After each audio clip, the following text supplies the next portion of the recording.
Hey, hello, howdy, how you doing? Welcome to V Rising, where you can finally live out your dreams to reenact the Twilight movies and choose Team Edward over Team Jacob.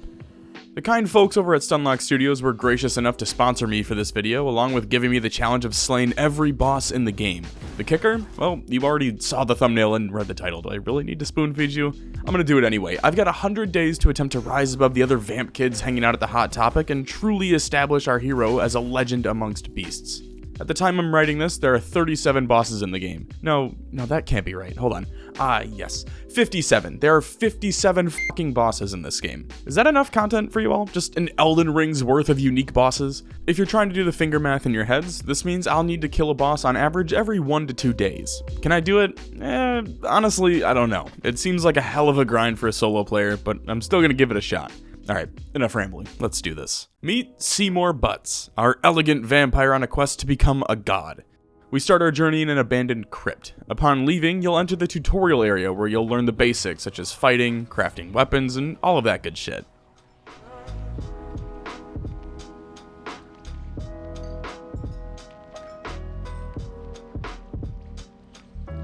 I'll walk through some of this now because it's just important to the rest of the game. There's different types of combat, but all you really need to know is that you can have weapons and cast spells. Both have different stats, such as spell power, but that's all reliant on your gear. For health, there are 2 pools you need to watch. The first is your blood pool. It's that big red orb jar thing in the bottom center of the screen. If you run out of blood, you'll start taking damage until you die. Just above that is a blue line. That's your actual health. If that hits 0, you die. Now, you can use blood to heal yourself, but there's a ton of other purposes for it that we'll get into in just a moment. For now, let's just focus on getting through the tutorial.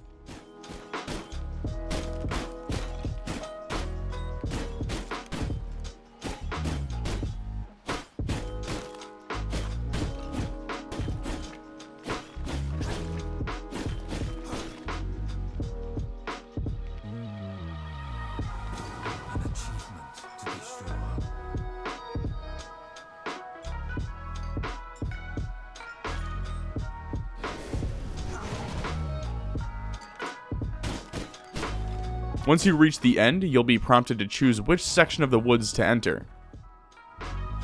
I've always just done the east, so I went with that option again here. This is where the fun begins, so let's talk about blood. I know most of you probably pass out when you see more than half a drop of it, but we're vampires now, so suck it up. There's a shit ton of different types of blood in V Rising, but the main ones you'll see are Creature, Brute, Rogue, Warrior, Worker, and Scholar. Those are the base blood types, but there are more as you'll see later in the game.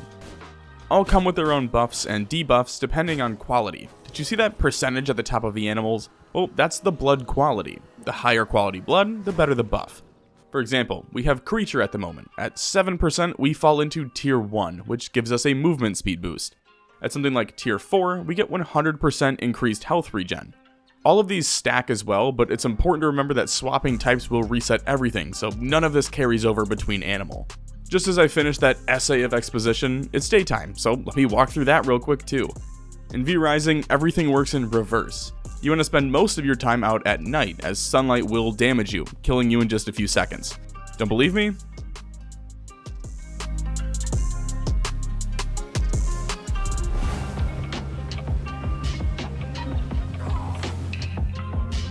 I promise I'm almost done knowledge dumping, but there's a lot of really cool mechanics in this game, so I just need you to know about it, otherwise the rest of the video is just going to be super confusing.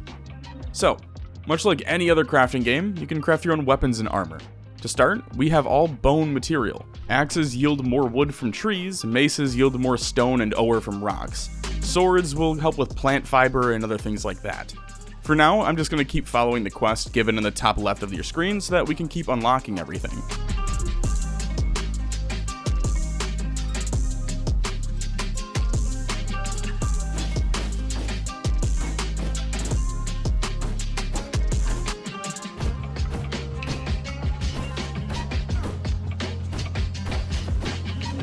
While traveling through the world, you'll find some camps and small villages like this one. It's always a good idea to raid these since you can find some pretty valuable loot in their chests. You can also get lucky and suck off a warrior for a higher blood quality.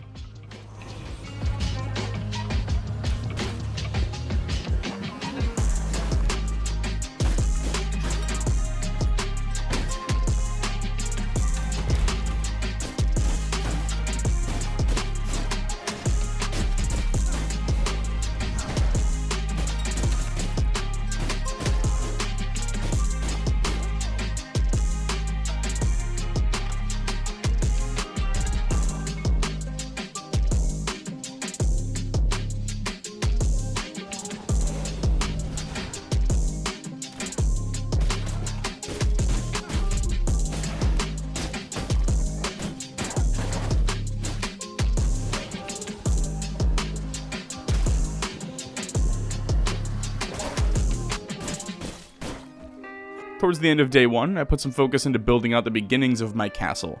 This is arguably the most important aspect of the game. It's here where you'll live and do all of your crafting.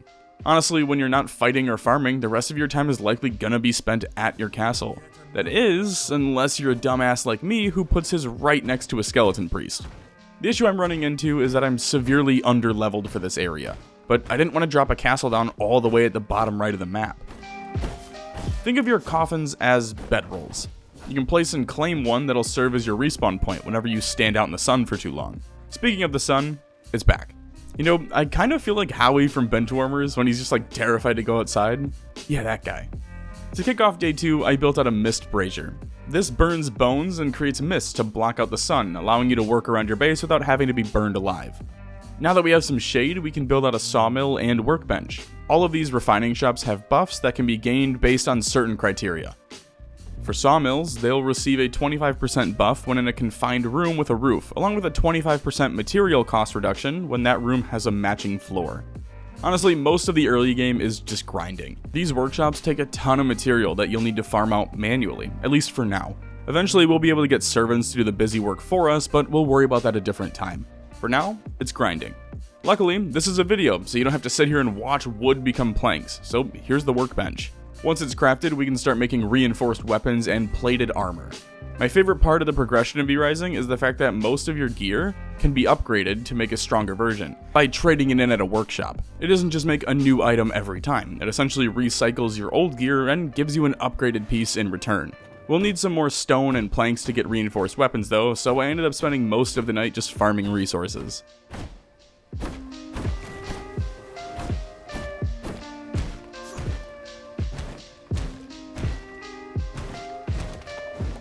Alright, I'm still waiting on the rest of the planks, but I was able to upgrade almost all of my armor and my spear and axe.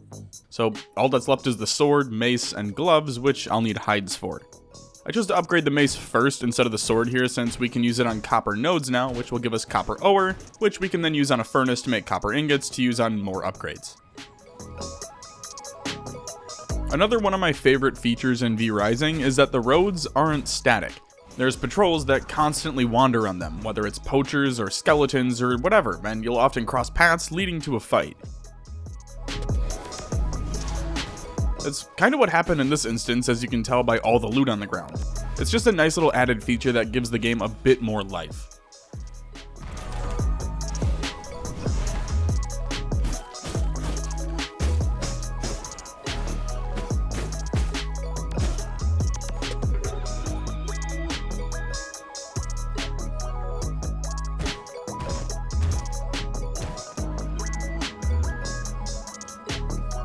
Now that we've reached gear score 20, we've unlocked the ability to blood track. This will lead us to our first boss battle, Alpha the White Wolf. The fight itself was pretty easy. I just cast my Shadow Bolt whenever it was up and then dodged or countered any attacks.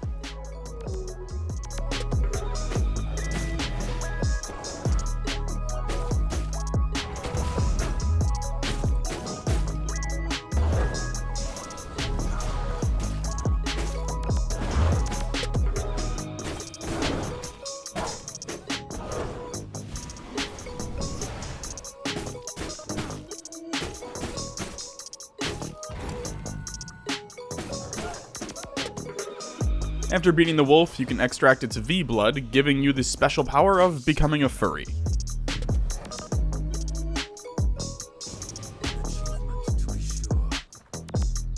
Oh look, how nice of Amy Slayton to stop by. Anyway, I need to hunt 2 more V-blood carriers to unlock a research desk, but before I do that, I want to get some copper weapons, which means it's back to grinding.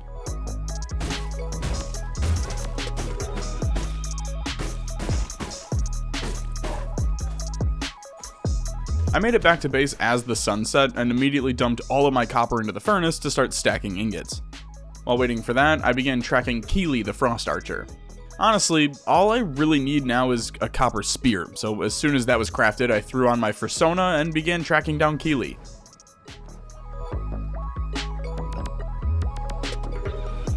He's located in a bandit trapper camp.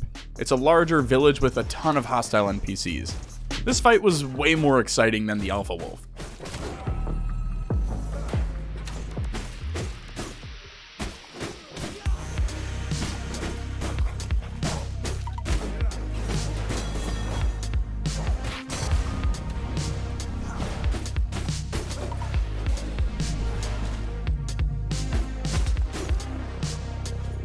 If you couldn't tell by her name, 1, I'd suggest purchasing a helmet, you'd probably need one, but 2, she's a frost archer, so all of her abilities rely on slowing or stunning you. Her normal attack is firing 3 arrows at you or launching a volley into the air.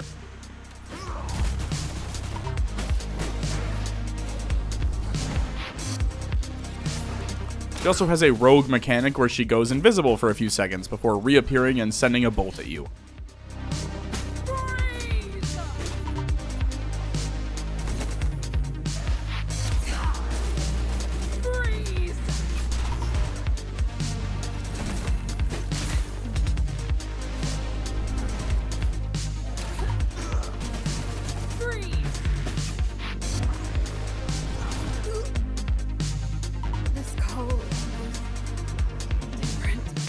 Extracting her V-Blood unlocked a frost spell for me, along with access to a tannery and some new clothing.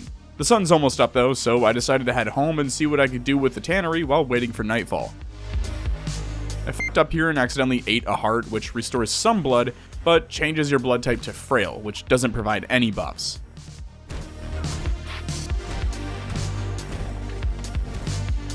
Why is Amy Slayton attacking my base?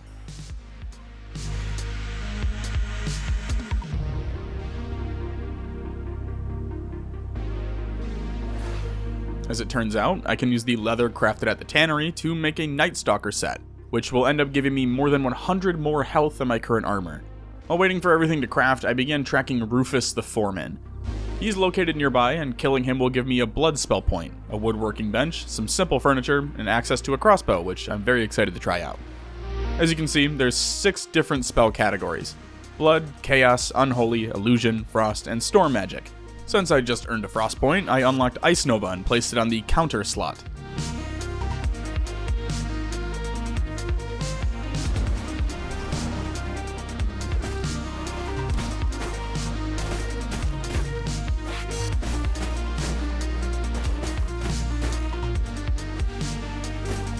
Right before the battle, I was able to feed off of one of the rogues in the camp, which actually helped me out immensely. Rufus was the easiest boss of the 3 I faced so far. All I had to do was pin him in a corner and then just spam him with my ice spell and then hit him with a spear and then reset.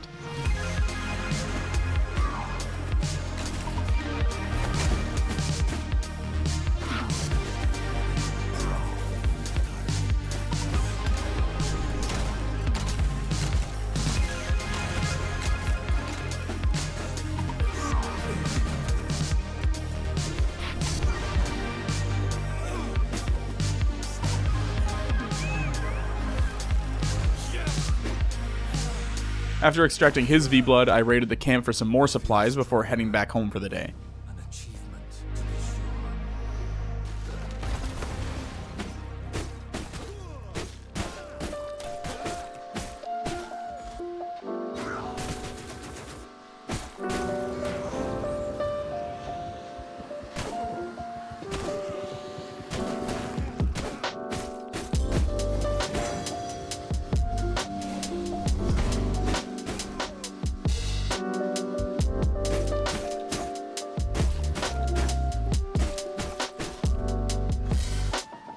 With a copper mace, I can mine sulfur now.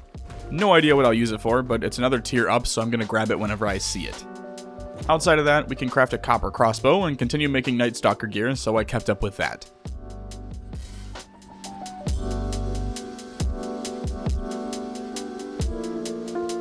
To craft a research bench, we'll need paper and coarse thread. I've only been able to find those at bandit camps, so my plan was to hit up both Keely's and Rufus's camp again tonight. While on my way to Rufus, I came across Alpha the White Wolf again, so I killed her to reassert my dominance.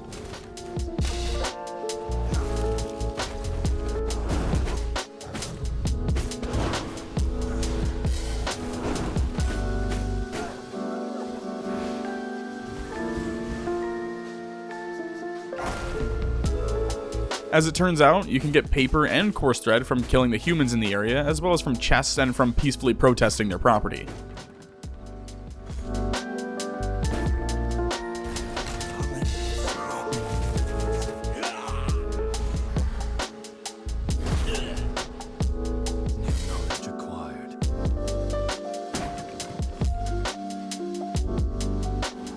Returning to Keeley's was probably the best thing I could have done, as I found a hidden chest in one of the rooms, which gave me a ton of valuables. It's also where I discovered Tristan the Vampire Slayer, another boss who roams the map. He's way too powerful for me at the moment, but hopefully we'll be able to take him on in a few weeks.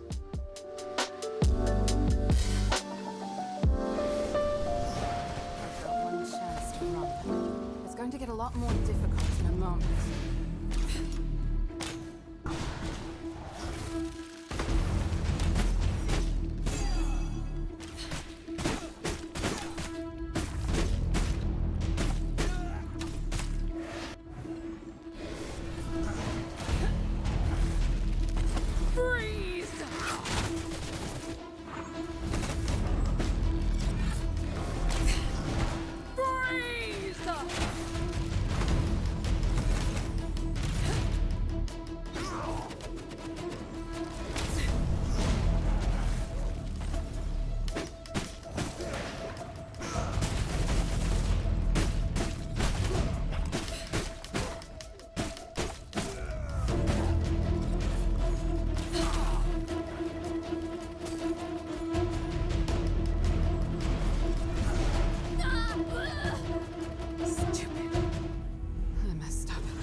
Acquired. By the time I'd made it back to the castle, the sun was already setting for the day. That being said, I was able to finally craft a research bench and unlock the merciless copper longbow. On top of that, I unlocked the castle relocation heart so we can hopefully move out of here. While farming materials to upgrade my castle heart, I actually found a 95% quality creature, so I fed off of that, giving me T4 blood.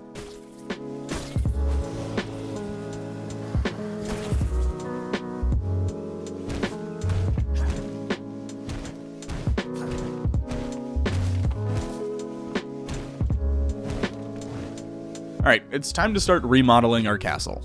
Our next objective is to complete a castle room, and I haven't been expanding this or anything, so it may just be easier to tear everything down and start from scratch. So, with relocation, all I need to do is place this somewhere, and it'll transport all existing structures. While looking for a new place to settle down, I came across another boss, Goreswine the Ravager, in what was quite possibly the worst location for me to find him in. Not only was it daylight, but there wasn't much cover from the sun, and any cover I could find, he'd just destroy with some of his spells.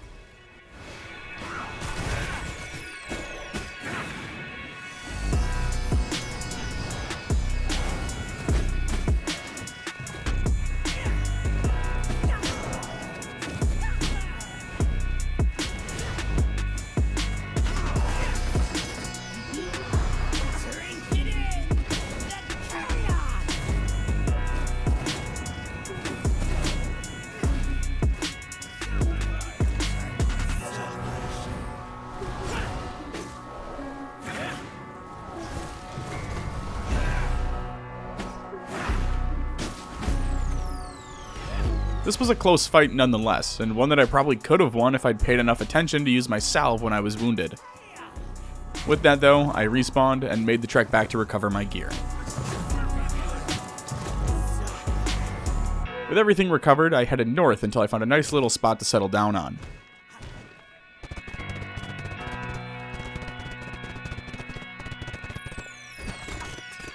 This took the rest of the night since I had no idea what I was doing and ended up placing all of the items first, then relocating the castle.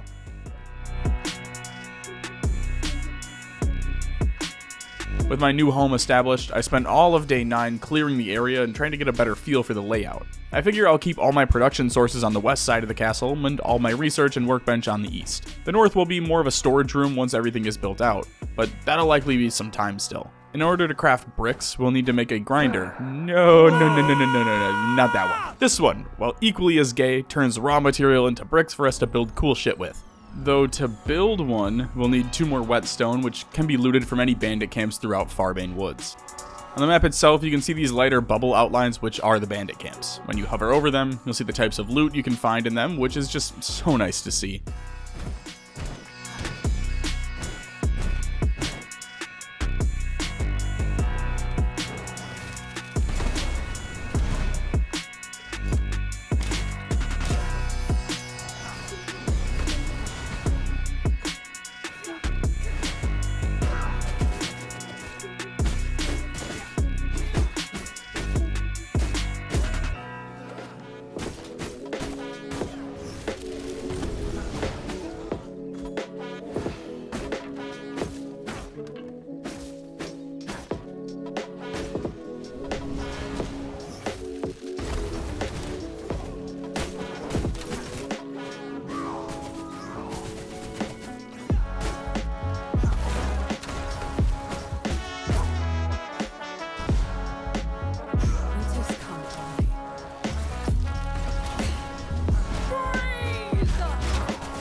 Alright, after burning through 2 camps, I realized that the camps will literally tell me if whetstone is there, so I effectively just wasted a day.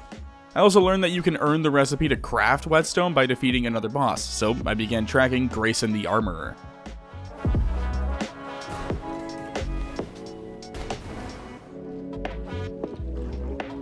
This camp is massive, and there's a shit ton of soldiers hanging out, but on the bright side, whetstone can be found here. Consequently, so can Grayson.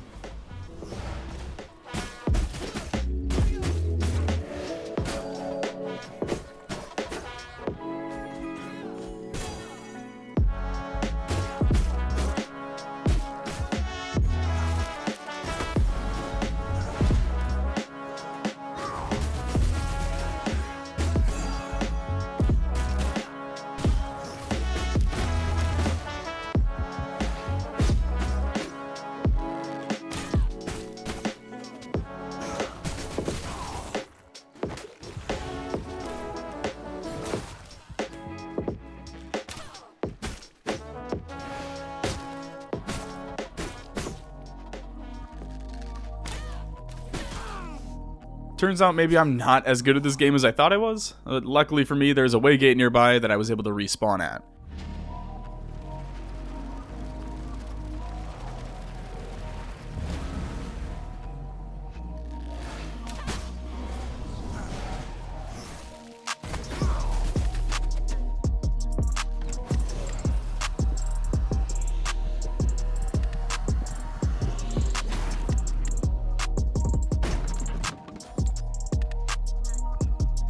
After grabbing my gear and looting the chest, I'd gathered 3 whole whetstone, which is more than enough when paired with the whetstone at my base.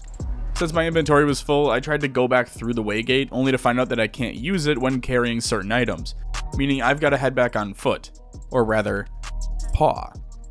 Oh, I may or may not have also sparked up a turf war on my way home, but we're not going to worry about that right now. Alrighty, so, as it turns out, there is no extra whetstone at home because it seems I'd brought the rest with me. So I need 1 more still. After unlocking 2 more recipes, I added a ton of materials to my refining machines and set back off to find and kill Grayson. During the night on day 11, we got our first blood moon, which gives vampires a number of improvements according to Google. Anyway, with that I assaulted a wagon, which gave me a ton of rough hide.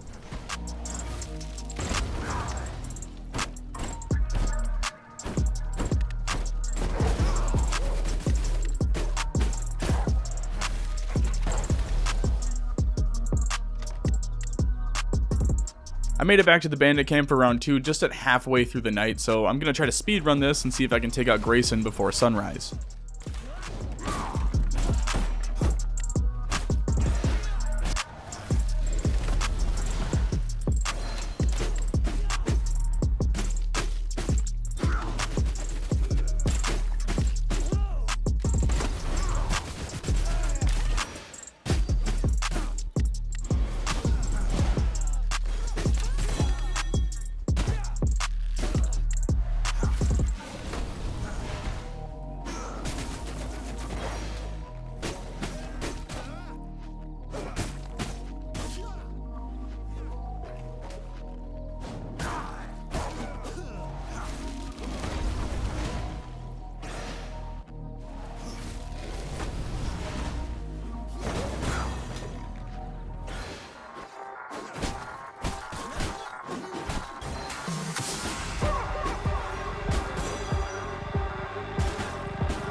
This was hands down my favorite boss battle so far. Grayson throws these spikes out that damage and slow you.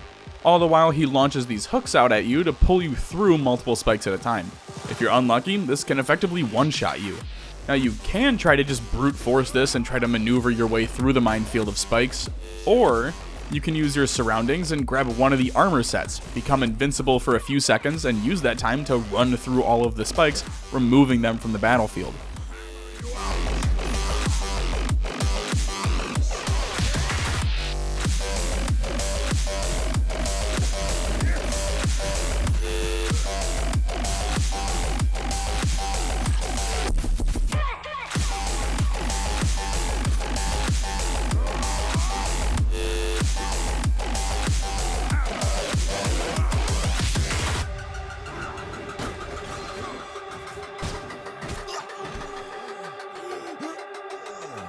Like I said earlier, extracting his V-Blood unlocks a variety of things, but most importantly, the whetstone recipe.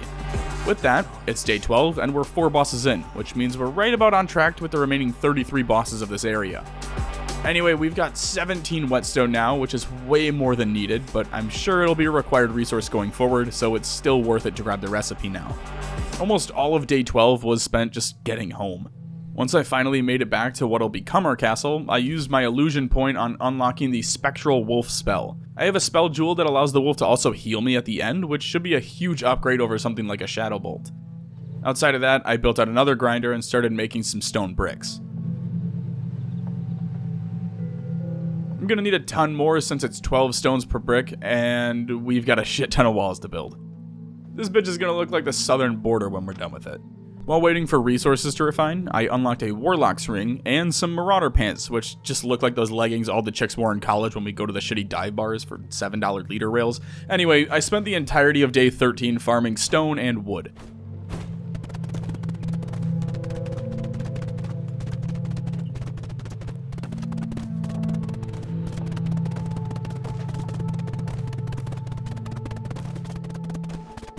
Now all that's left to do is, well, wait. If you're wondering how many stone bricks we'll need, well, a lot. Everything we made took up about 60% of the flooring for a T2 base, so we've got some work to do.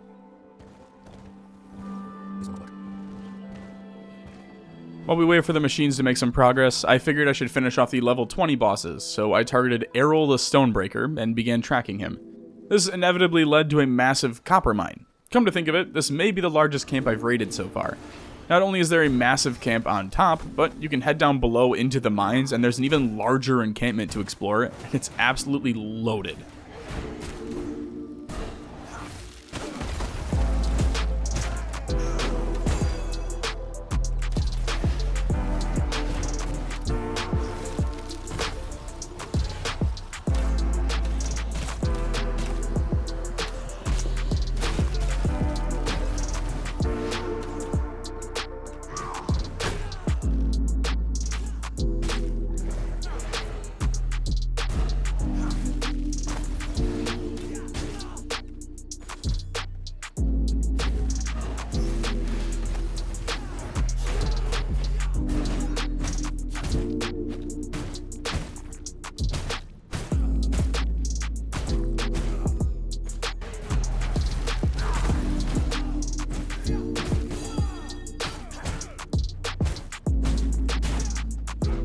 I managed to find a worker with a high quality, so I leeched off of him and then just spent a good few minutes binging all the copper I could find.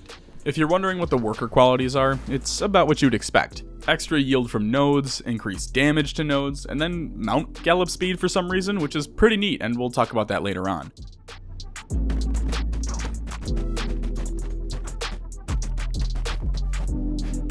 Errol's got some really cool mechanics where he uses a chaos spell to corrupt the floor and then has this Diablo whirlwind ability that he uses. I don't know, I'm just really enjoying how each boss has their own unique mechanics so far, and they're all different, which I mean, I guess I just said that with unique, but f you.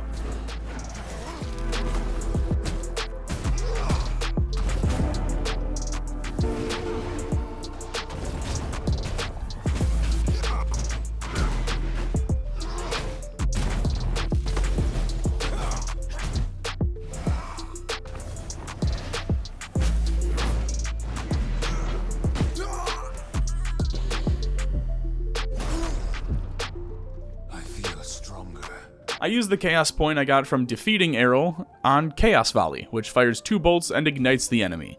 With that, I grabbed a few more stacks of copper and set off back home, where I subsequently dumped over 1,500 copper ore into the furnace.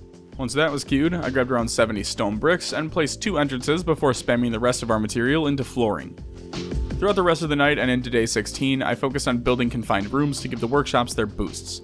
I managed to get the sawmills taken care of, but then I thought, do all of the workshops need their own rooms, or can I just do one big room with all of them crammed inside? So I tore down some walls and started on that.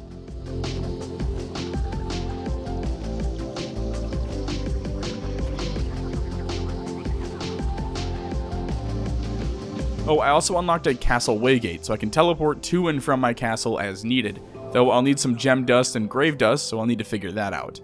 Well, as it turns out, throwing gems into the grinder will make gem dust, and throwing 64 bones into the grinder will give 1 grave dust. For some reason, the bones are still blocked for me, so I'm not quite sure what I'll need to do to unlock them. Alright, so I went to consult with the great neckbeards of Reddit, and it turns out that we need the recipe for it, which means it's time to go f*** up some more bosses.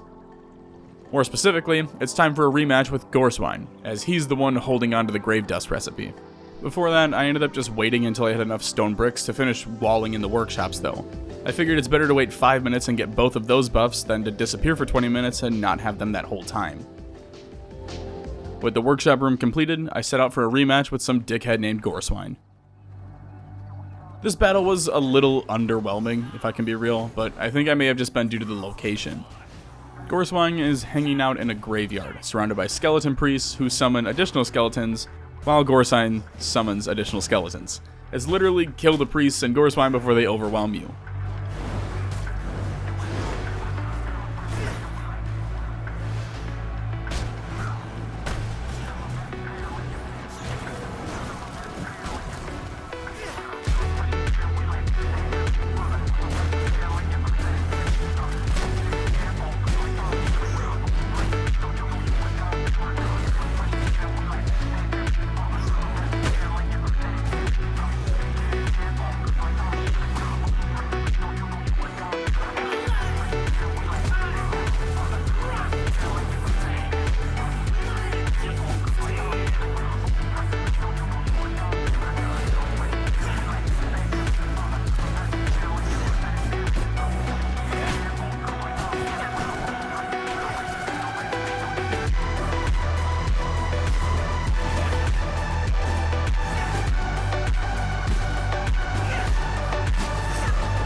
With him defeated, I began the trek home to finally craft some grave dust. Oh, I also have the recipe for a grave ring that I need to craft that ring I researched a few days ago, which got me all excited inside.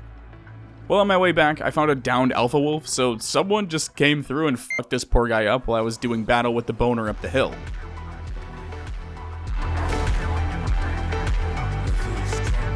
Back at base, I finally got to craft some grave dust and build out a castle waygate, which unlocked access to the stone coffin. Now I have no idea what the difference is between a stone coffin and a wooden coffin, but the game wants me to make one, so that's what I'm doing. Building the stone coffin unlocked access to a servant coffin, and oh boy, we're about to give full-blown NCAA and acquire some solid student athletes for the cause.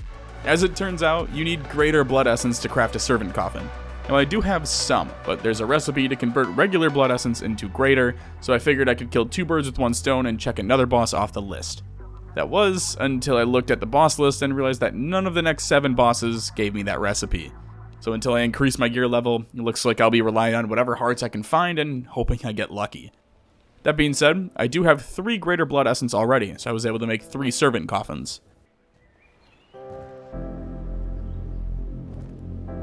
Interacting with the coffin unlocks an ability for me to dominate a human. Not like in the P. Diddy or Bill Cosby sense though, like charming them and throwing them in a coffin. So more like an R. Kelly sense, I guess. There's a bandit camp nearby that I was able to raid and convert a rogue from. After throwing him into a coffin and tossing in 100 blood essence, they'll begin converting into a servant. This process takes around 40 minutes by default, but if you create a confined room with the proper flooring, you can cut that time in half. Unfortunately, crypt floors are unlocked through the research desk, so I grabbed all the paper I had and unlocked a random technology, landing me the Marauder's Vest. With that though, I did build out the servant room for when I'm able to unlock the flooring. There's not really much for me to do at the moment. I need better gear, but I still need materials to grind out more of the castle.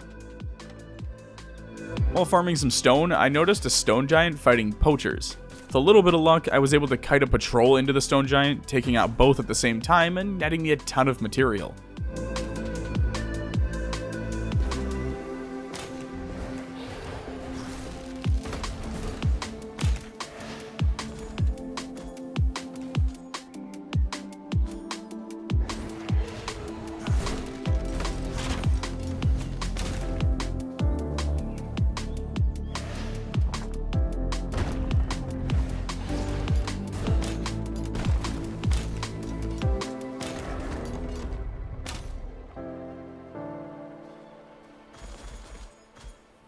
On my way back to the castle, I killed a plant which dropped 20 more morning lily. I have another 20 back at base which can be used to make a gravedigger ring that we can use to craft the Ring of the Warlock.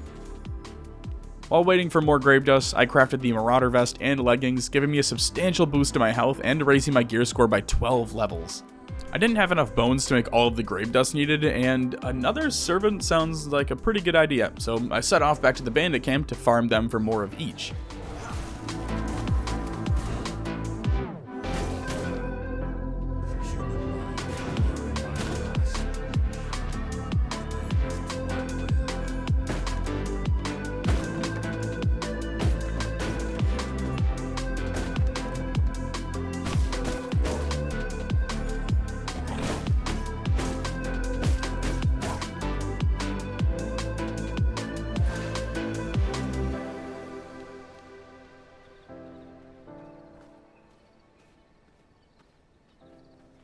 It looks like the higher the blood quality for the servants, the stronger they end up being.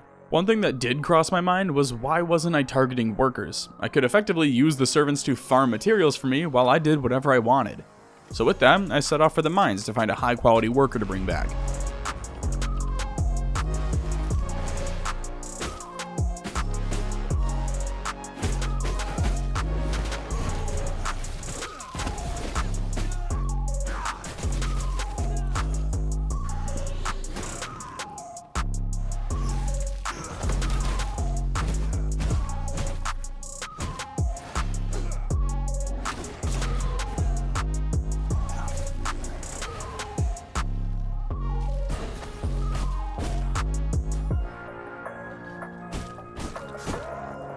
Looks like this was definitely the play. A 90% worker is a game changer. All that's left to do now is make the 600-meter trek back home. Well, as it turns out, this was the most difficult portion of the journey and incredibly frustrating at that. Hostile enemies will still attack the human, meaning if you find yourself having to walk over half a kilometer back to your castle, you're likely gonna lose your servant. It sucks having lost a 90% worker, but I was near a logging camp, so I set out to see if I could find a replacement there. He's no 90%er, but he'll do.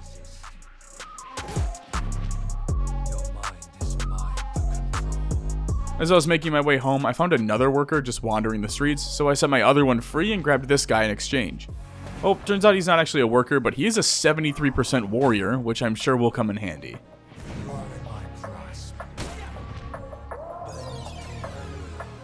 I managed to get this warrior back to the castle by sunrise on day 22.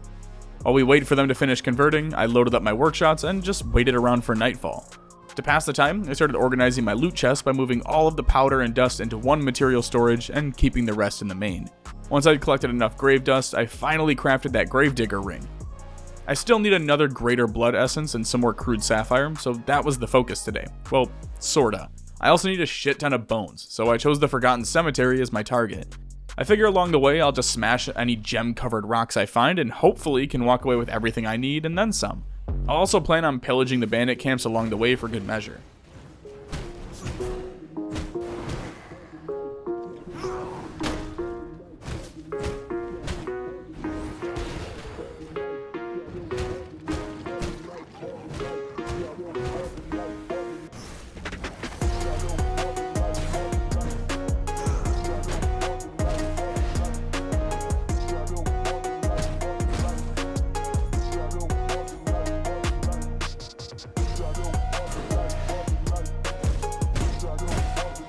As I fought my way through waves of skeletons, I found myself slowly climbing towards the peak of the cemetery.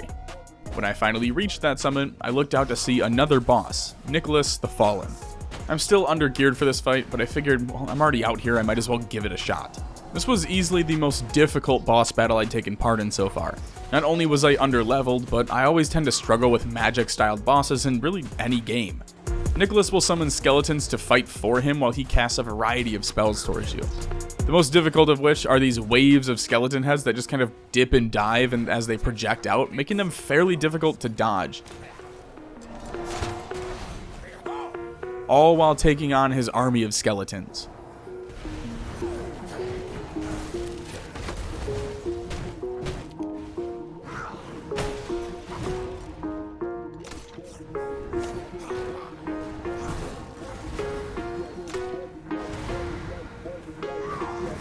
Luckily, I remembered to use my salve this time, otherwise I probably wouldn't have survived this.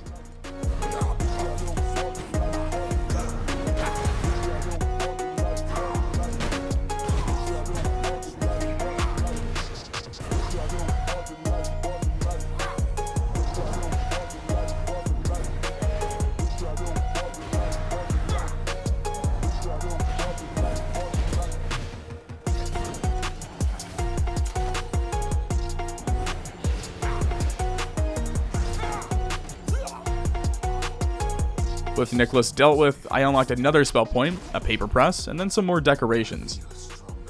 The spell unlock is your ultimate. After reading through the two, the spiders seem to be way stronger, but I'm an arachnophobe, so we're going with the skeletons. Anyway, I could have teleported back here, but I'm still looking for sapphires, so it made way more sense for me to run back and look for more rocks along the way. While farming a gemstone, I noticed a huge fire in the distance, only for a group of militia archers to pass me by. I'm assuming they were the cause of it, so I let them pass instead of starting a fight here.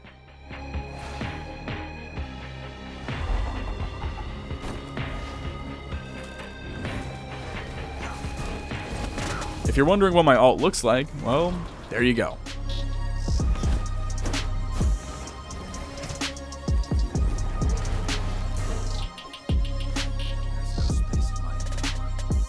Once I made it back to the castle, I threw in some unsullied hearts and began crafting greater blood essence. I still need one more jaded sapphire though, so I'll need to keep hunting for those. In the meantime, I placed 2 more storage chests for tailoring and gems, further organizing my inventory. The goal is to eventually make a large haul that I can throw all of this into, but I'll worry about that later. The most exciting part of day 24 was just remembering that I had servants who were done being converted to the cause. I took the liberty of naming them after YouTube members and Patreon supporters, so meet Chef Nana, Teagletron, and Harkone.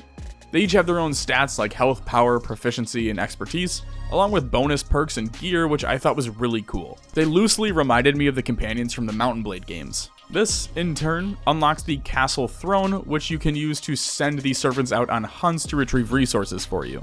Outside of that, I unlocked a new ring from the research bench, which has the same power scale as the Warlock ring, but offers cooldown instead of crit chance. It uses Mist Stone as well instead of sapphires, but I don't think I have 4 of either, so it'll have to wait. After looking at the Castle Throne recipe and confirming that I can use it to command my servants, I think it's time to start fleshing this place out some more. It still requires greater blood essence though, so I still have that hold up. Regardless, I spent the rest of the day clearing out the area so that I could extend my castle some more.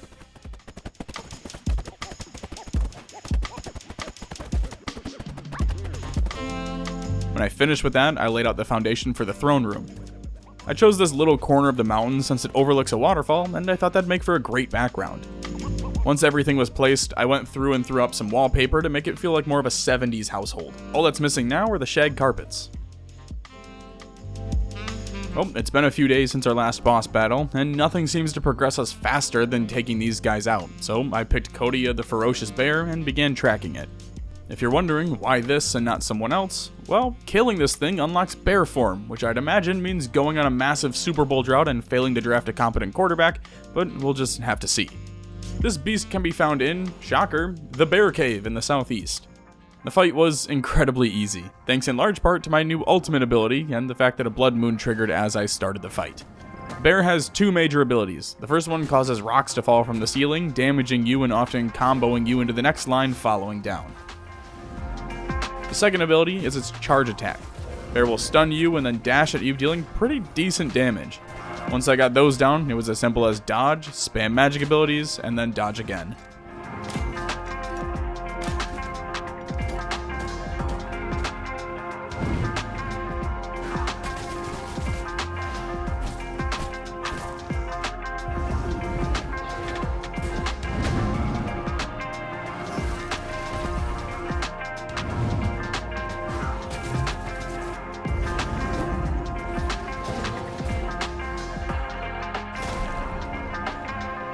Bear form gives you 25 resistance, 15% movement speed buff, and reduces damage by 15%. You also regen health faster in this form. Since we still have the blood moon, I really wanted to take advantage of that, so I targeted Finn the Fisherman. Killing him will unlock access to a fishing pole, which will be useful for crafting later on. Finn was another really easy boss to kill. His whole shtick is that he literally fishes NPCs out of the water to protect him, such as pufferfish, piranhas, and sea serpents, all of which are really easy to kill. He's also located directly next to my castle, which I thought was a little funny. Like, he's been here the whole time and I've just been missing him.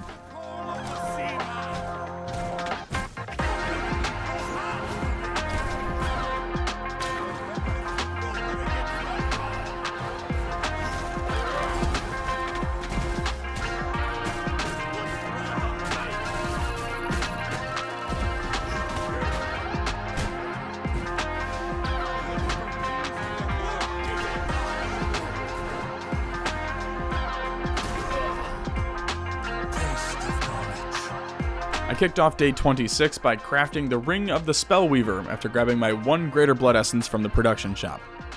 I happen to have exactly 4 Miststone, so it all just kinda worked out perfectly. My weapons are still copper, but my quest is to find a way to unlock iron smithing, and after looking at some of the bosses, I think I just found out how. Along with the recipe for iron ingot, killing Quincy will give me a smithy, a tailoring bench, and a new set of armor to craft. The best part? Well, this will be the first boss in weeks that I'm not under-leveled for, so I hopped in the teleporter and got on my way. If I had to take a guess, I'd say he's in the bandit stronghold. Wish me luck.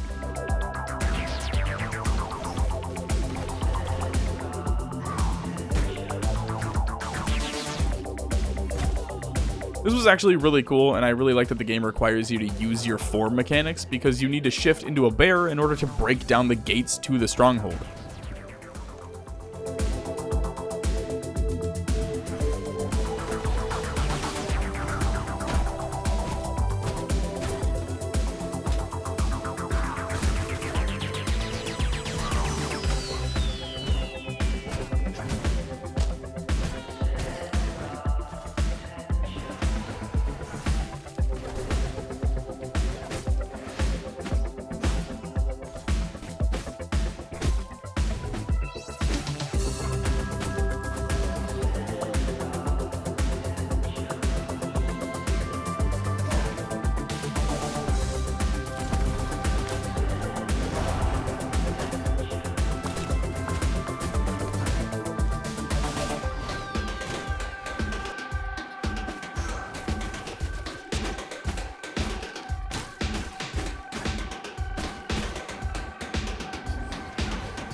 Quincy is one of, if not my absolute favorite boss so far from just his design alone.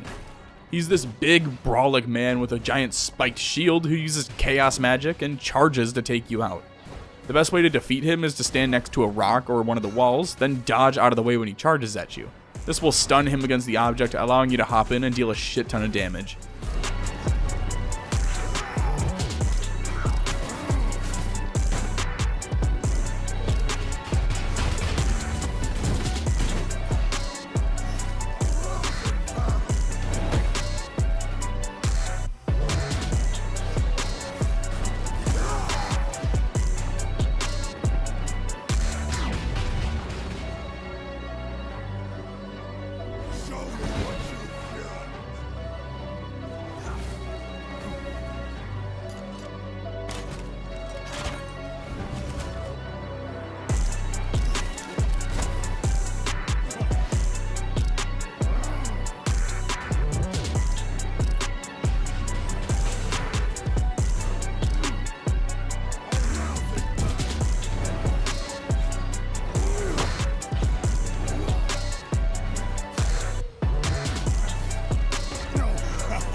Killing him unlocks a chaos ultimate, but I like my skeletons, so I'm just going to keep them for now.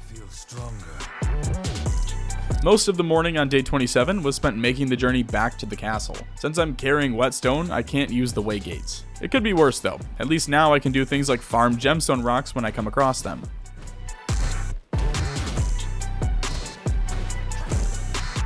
Now that I can craft iron, I need to find a place to mine iron ore. That's my biggest concern at the moment. Alrighty, after consulting the mighty Google, I'm told the best place to farm iron is the haunted iron mine located in the northwest of me up in Dunley Farmlands. So let's get to it.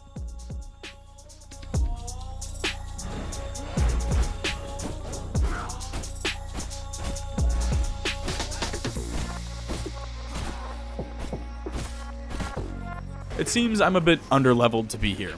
Good God, did these guys hit hard.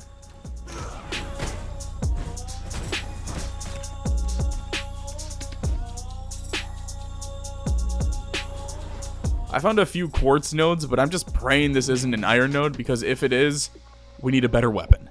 Well, this sucks. I knew copper was weak, but I thought for sure I'd be able to at least mine some nodes with it. As it turns out, you can use copper maces here. They just need to be a merciless copper mace, which you discover from the research bench. Great. Since I can't use the waygates, I figured I might as well go raid some bandit camps for paper. This shouldn't be an issue as long as Tristan doesn't show up.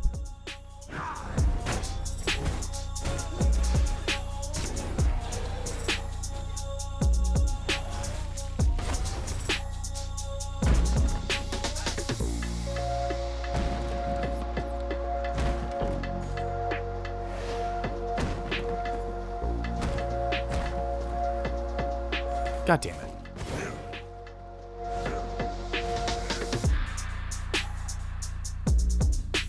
While running for my life, I came across a group of merchants, and as luck would have it, the book dealer had every merciless copper recipe, except for what I needed.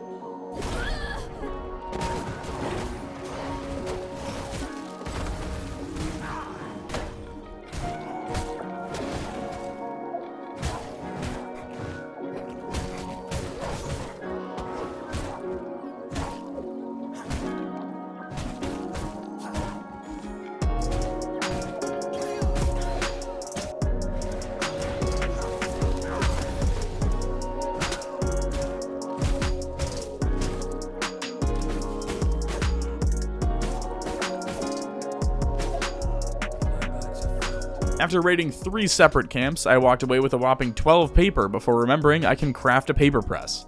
This bad boy uses plant fiber and sawdust to craft 1 paper, and thank God, because if there's 2 resources I have too much of, it's plant fiber and sawdust. It does seem to work pretty quick, thankfully, so now all we need to do is wait for this to turn out like 500 pieces of paper, and then we can just spam the research bench. I did manage to loot 40 iron ore from a chest in the Dunley Farmlands, which should give me 2 ingots. I don't have any recipes for them yet, but hopefully I will soon enough. In the meantime, I began tracking down the final boss from Act 2, Polera the Feywalker.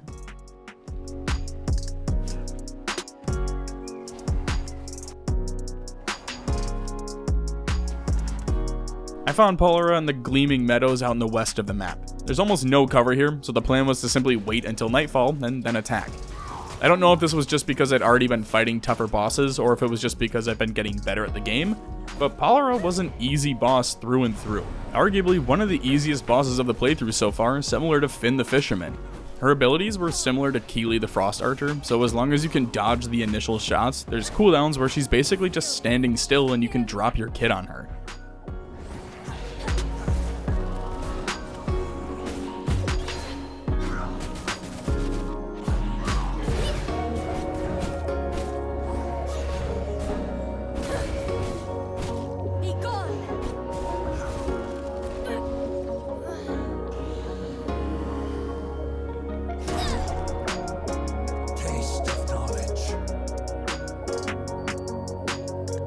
As it turns out, the meadows are a great place to farm herbs and flowers that we'll need for potions and other crafting recipes, so I spent a few minutes here farming out the area until I was satisfied.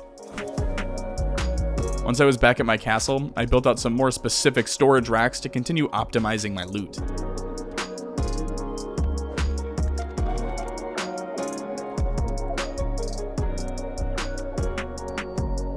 With everything organized, I checked on my paper press, grabbed an extra 150 paper, and went over to the research bench. I managed to get the merciless axe, but still no mace. That being said, the Merciless Axe is 3 levels higher than the regular copper gear, so it's still a big step up for gear level. From my understanding, the best way to get unsullied hearts is by defeating bosses and high-level enemies. So, with that, it's time to farm some bosses, starting with our fisherman friend to the east. I need 4 unsullied hearts to make 1 greater blood essence. Since I already have 1, I'll need 12 hearts. I currently have 3 in my consumable storage, so realistically I need 9 more unsullied hearts.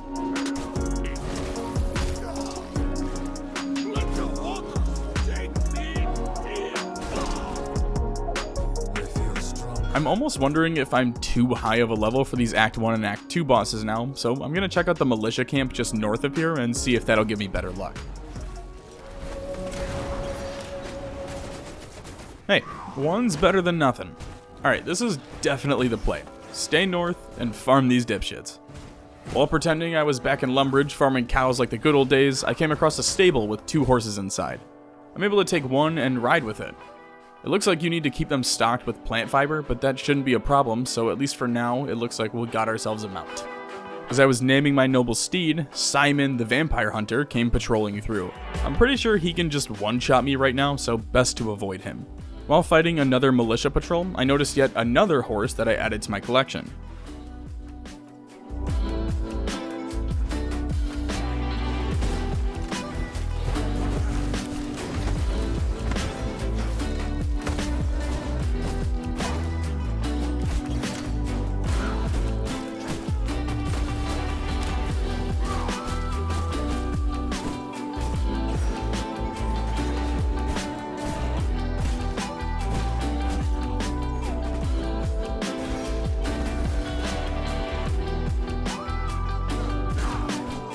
It looks like Runner has the higher overall stats, but having 2 horses isn't a bad thing.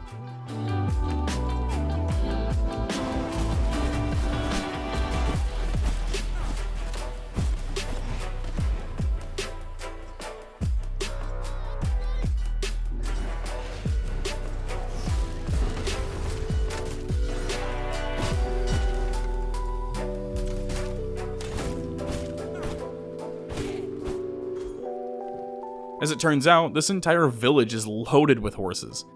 As the sun rose on day 31, I noticed that the Sun Priestess had also appeared. She's a bit too strong for me currently, so I hopped on my horse and began riding home. Finally, not only did we get the Merciless Mace out of this, but we're also going to walk away with a new ring. Actually, it's not all that great. I'd rather stick with what I've got, but the mace is literally everything we need. At this point, I'd like to just finish off the research bench and then go grind some iron. To do that though, I'll need sawdust, which means it's time for more farming. This is the long way of me saying I spent the rest of day 31 chopping down trees and smacking stones with a mace around my property.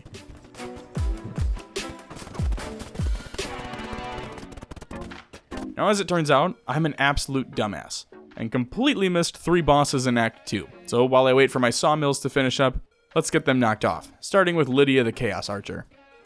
There isn't much to say about Lydia. I know I've been poorly breaking down each boss as I complete them, but it's like 3 AM, I'm tired, and you know, just watch the fucking boss fights, okay?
Alright, so now that both Lydia and Clive are dead, we need to find Nibbles, the Peter Pettigrew of V Rising. He isn't naturally spawned anywhere, so you need to use Vermin Nest to summon a putrid rat, at least according to rockpapershotgun.com. So when I made it back to the castle on day 33, I finally built out a Vermin Nest and found the recipe needed to summon him. It's actually pretty cheap. Thought it'd be way worse, to be honest.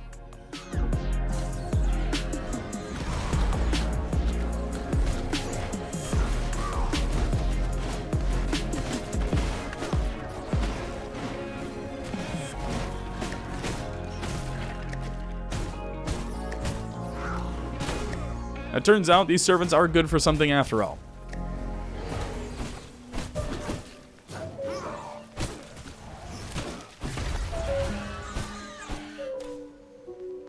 After sucking off the rat, you can become the rat. Everyone's dream, am I right, ladies? Anyway, not only am I incredibly behind on my boss slaying task, but I decided to stall even further by crafting a merciless longbow and messing around with some of the new workshops I'd unlocked from the last 3 bosses. After crafting a leather bag, I realized I needed yarn to craft some of the other shit, so it's time to track down Beatrice's fat ass.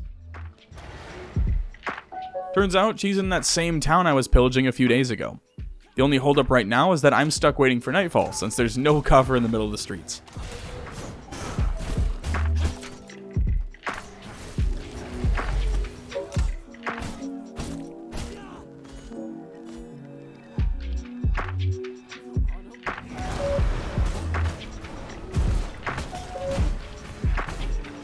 Now, Beatrice the Tailor is a special boss.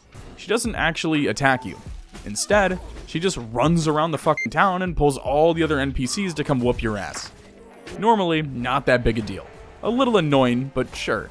But when fucking Requise walks around the corner, was there any other way this was gonna end?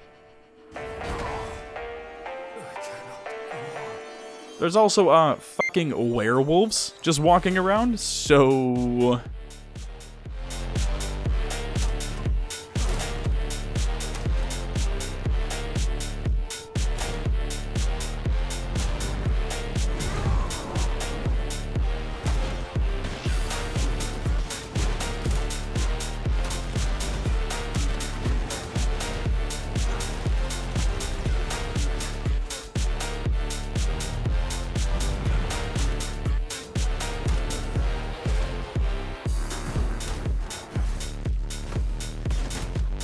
After killing this pile of human waste, I set back out to pillage some villages and found one more unsullied heart.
Now that I've got number 12, it's back to the castle to craft the throne so that Jay-Z and Kanye West can watch it for me. Now all that's left to do is get some reinforced planks and I'll be set. Of course, I need iron in order to make those, which means it's back to the iron mines. I know the name of this place is the Haunted Iron Mines, but I still really think this is one of the coolest atmospheres I've seen in the game so far. It's got the normal mine design, but there's these cracks that dip way down and are filled with unholy magic, firing off rocks into the cave.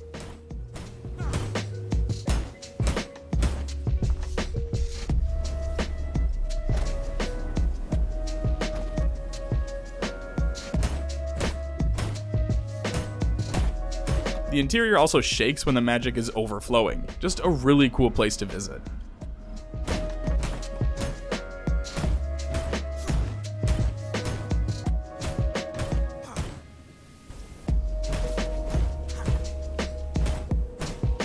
that wasn't enough, you can also find Krieg, the undead general, just lurking around down here. After spending practically an entire day in the mines, I walked away with over 2,000 iron ore. Should be more than enough to get the planks we need.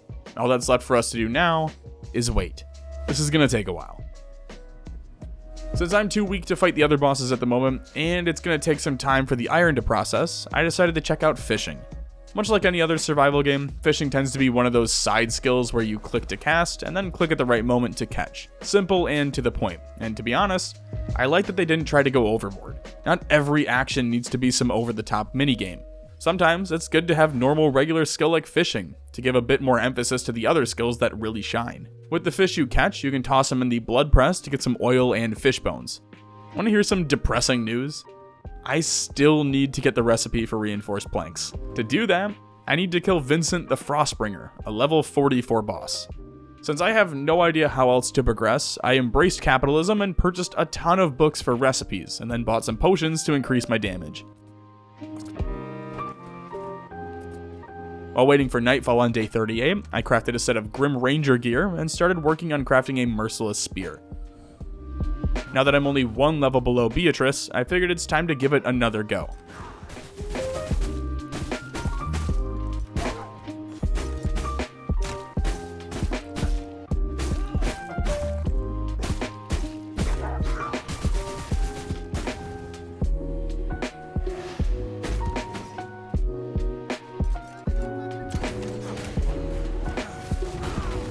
Same result.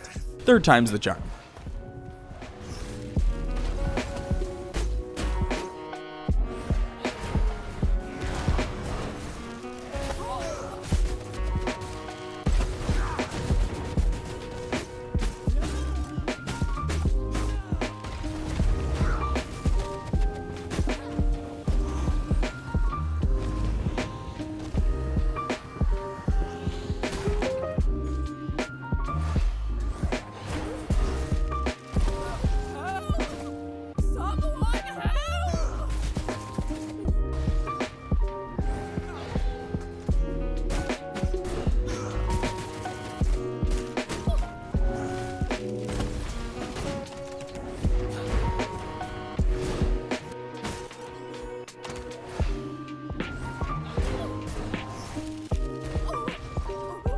With the yarn recipe unlocked, I headed back to the castle on the morning of day 39 and f***ed around with the crafting some more, building out a loom and discovering I now need cotton to craft yarn.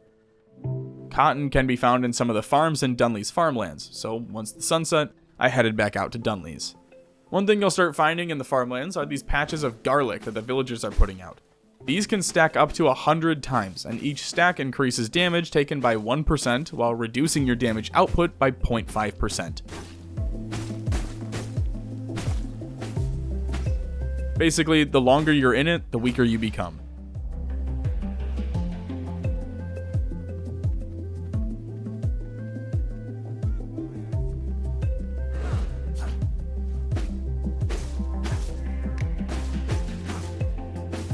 Now after raiding a few farms, I finally arrived back at my castle and started crafting the yarn. We'll need to wait for this to finish crafting, so I just started chopping down trees again in order to get some more sawdust so that we can keep crafting paper.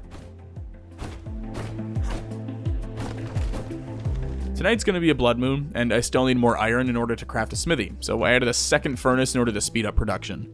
With the smithy placed, we can now craft iron weaponry. All we need to do now is be a little patient while we wait for the rest of the ingots to finish up.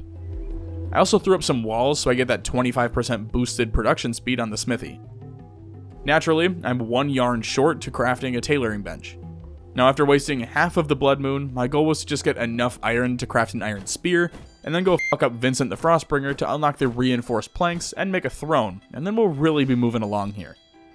Since it still takes over a minute to craft iron, I ended up wasting the entire blood moon, which kinda sucks. With that though, I kinda just loaded up the shops and stepped away for a few minutes while I waited for the sun to set, so I could go kill some random boss halfway across the world. With day 41 coming to a close, I crafted my iron spear and set off to find Vincent.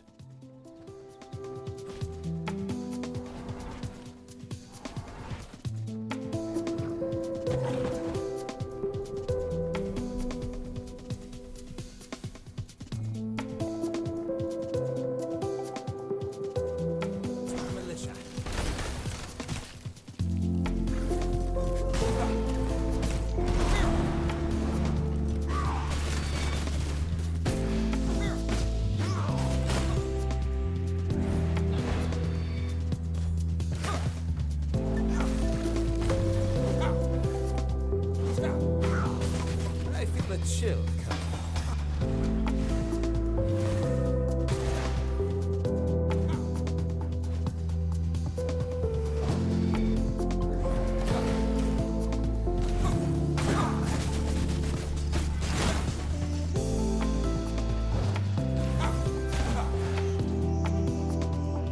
The stains.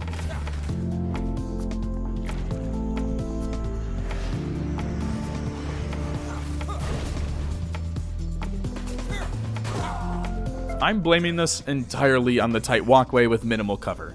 Vincent has all of these frost abilities, but his go-to is the freeze you, dash into you, and then slam his mace into your soft shitty body. It's best to keep your distance with him, which is a problem when your best weapon is a spear. In order to retrieve my gear, I had to pass by the Sun Priestess, and with that, I decided to take her on first and then give Vincent another go. Honestly, I didn't even get to really enjoy this boss battle since I spent almost the entire thing f***ed up on garlic, which is a string of words I never thought would come out of my mouth. Show you discipline.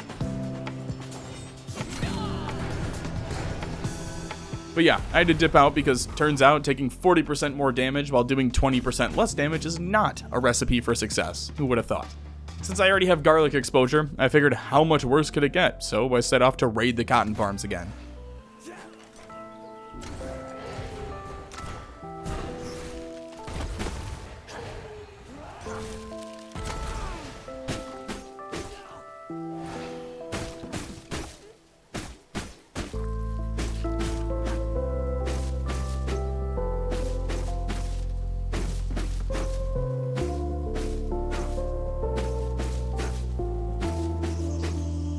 I left after hitting my 100 stat cap for garlic exposure, since that'll take fairly long to wear off.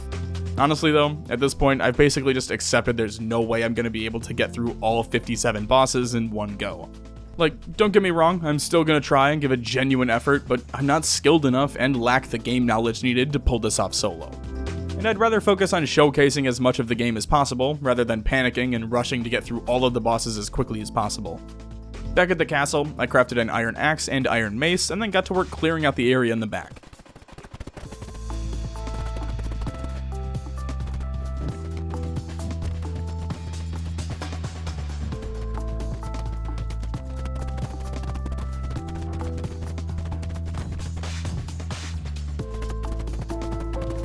Once most of the shit had been removed, I placed some grass and got started on building out some garden plots. I have two separate gardens, mainly because I want one to be almost exclusively used for one type of plant, and the other to just be a hodgepodge of whatever seeds I have.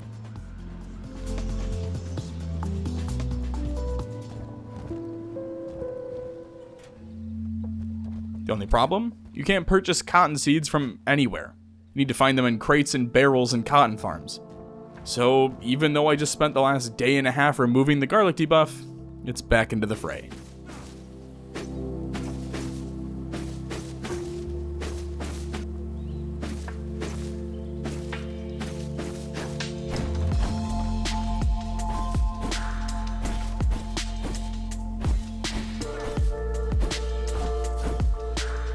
Alright, to you guys this was like a silly quick little montage of me burning through some cotton farms.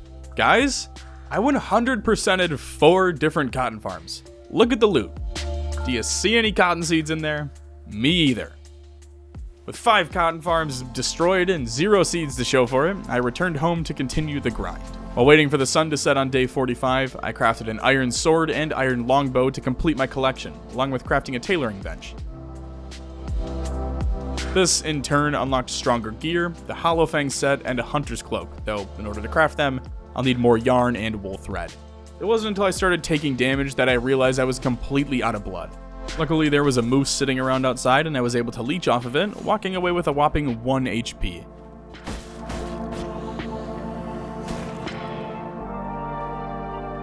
The only thing that really happened on day 46 was that I placed a gravestone which you can throw flowers onto to spawn enemies. Basically, put flowers on, kill enemy, collect things like bones and dust. When I wasn't farming bones, I was back in the meadows farming random herbs and flowers. Made it back home just before the start of day 47, and spent a good chunk of that time crafting my new armor set. I figure with this, along with a full set of iron tools, I should be able to fight a few bosses, and then go hit up the iron mines again, so buckle up for a productive next couple days. The armor did boost me up 5 gear score levels, so with that, I set off for my rematch with Vincent. Off to a fantastic start. I popped my best health potion before even jumping into the fight. Alright, I've already covered a lot of Vincent's abilities, so the expectation was about the same, and even knowing his abilities, this was closer than I would have liked it to be. One update to this fight though. Iron weapons unlock that 3rd attack slot for your gear, so that spear now has a get over here grapple from Mortal Kombat. The sword shoots a line out like a fucking MOBA character, and there's just some extra shit like that which really helped me during the battle.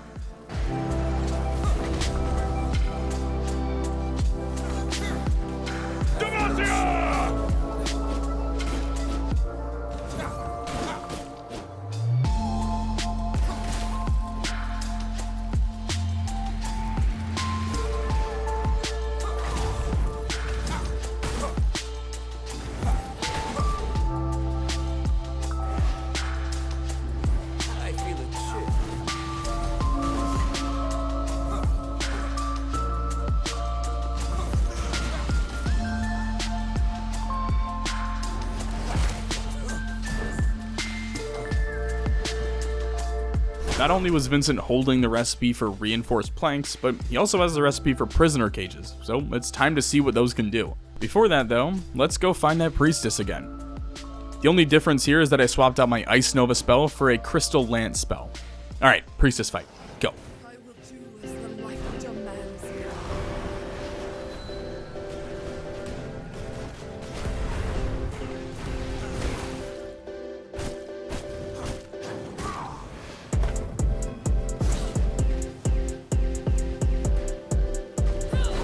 I'm really gonna have to find a way to deal with these brutes, because holy shit are they annoying.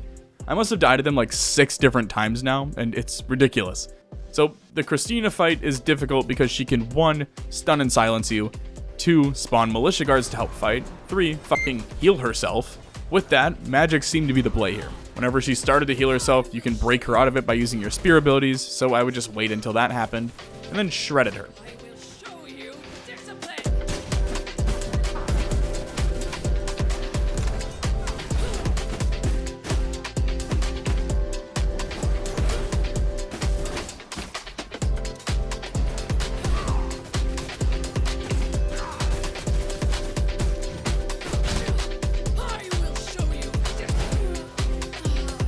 Aside from the magic point, we get the wool thread and silver thread bag recipes.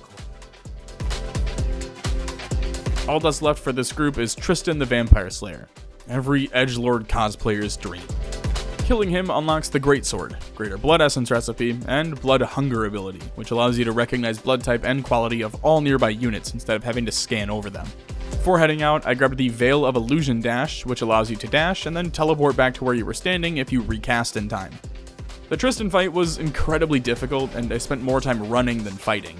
He has some AoE damage abilities with firebombs and all that, but he's also got stuns and dashes.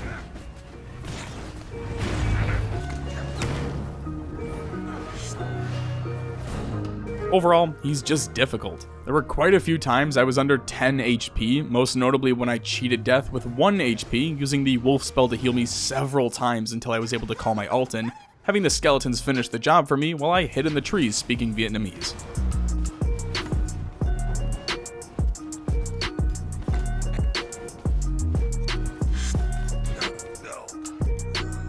With that though, that's 3 more bosses down, and a ton of cool shit to figure out back at base. Most of day 49, at least during the sunlight hours, was spent running the 1,000+ meters back to the castle since I can't teleport. I made it back after sunset and immediately got to work exploring some of the new workshops and recipes I discovered, namely reinforced planks. While waiting for the planks to finish up, I grabbed 3k blood essence and began converting it to greater blood essence since I've been waiting to do this for like a month now. On top of all that, I loaded up the sawmills with like 8,000 wood and the grinders up with 4,000 stone to start bulk processing more material. I don't know why, but I love dumping massive amounts of resources into the workshops instead of just doing a few at a time. There's just something satisfying about chucking 8,000 wood into the sawmills and then coming back after a long day of getting your ass kicked to see all those planks and sawdust waiting for you. Now that I have a throne built, I can do servant hunts. This is where you send your followers to different camps and mines and locations to fight and gather supplies from said locations. Chances of success is dependent on their gear, perks, and the duration of expedition, which means it's time to craft some more gear for these bad boys. For armor, I'll need copper. Or yarn and wool thread, which means cotton. And since I'm over there, I might as well hit up the iron mines and gather some more of that. All of this is just to say, it's time for another looting run. It may have taken weeks, but I finally looted a cotton seed. For some reason, the iron mines seemed to be a hotspot for bosses, as another archer boss was just hanging out here farming the militiamen. Naturally, this caught me off guard, and when you match that with the garlic exposure, well, it's just a recipe for disaster. After recovering my gear, I headed back inside the mines only to find a ton of loot, which makes me think the archer just waltzed through this place, killing everything in sight. I know I said it already, but I do think having active NPCs and bosses roaming the map is just so cool and makes the game feel alive instead of just zones to visit.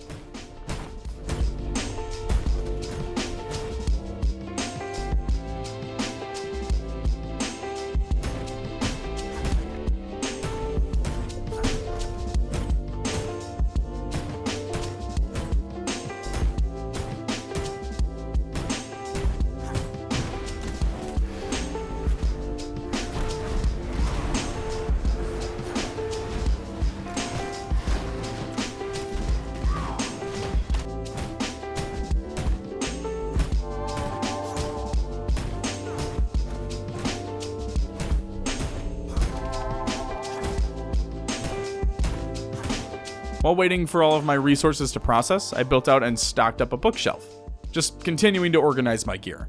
Again, I'll probably spend a few days later on fully organizing all of my loot, but for now, this'll have to do. Outside of that, I started crafting some gear for the 3 servants. The issue now is that I'm out of wool thread. To craft that, I need 4 cloth and 1 coarse thread, which means I'm gonna run out of cloth fast.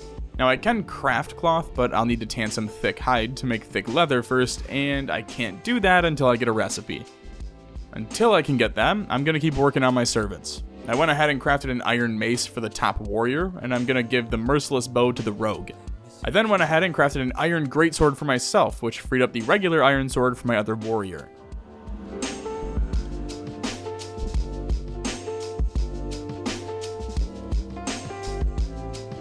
Some of the gear is hand-me-downs, but for the most part, this crew's rocking with Hollow Fang sets. My plan is to send the first raid to a place where we can walk away with more wool thread and hopefully finish up the sets for these guys. To kick off day 53, I finally sent my servants out on their hunts. They're well geared for the early zones, so each one has a 100% chance of success if I send them out. It'll just take some time to pass, and honestly, I don't expect them to be back before the end of this video, as sad as that is. Alright, post-production Preds here for a second. The time for the servants that are sent is actually real-life hours, not game time. So you can send them, turn off your server, turn off your game, and then we'll come back in tomorrow, 24 hours later, and they should have returned to your base without any time actually passing in the game. Just thought I'd add that note here. I think I touch on it later, but it's important to know it now. Alright, back to the video. The Dark Savant is located in this massive study, which is just a beautiful set piece. I know Stunlock sponsored me for the video, so it may seem like I'm just gushing for them, but the contract explicitly states to give my full honest opinion, and my honest opinion is that the art style of this game and some of the scenery they've created is just absolutely gorgeous, and it fits the atmosphere just perfectly. Alright, on to the fight. She fires pages at you that do a shit ton of damage, but her bread and butter is spawning these little minions in that damage you. She can also sacrifice them to heal, so you've got to take them out before she absorbs them.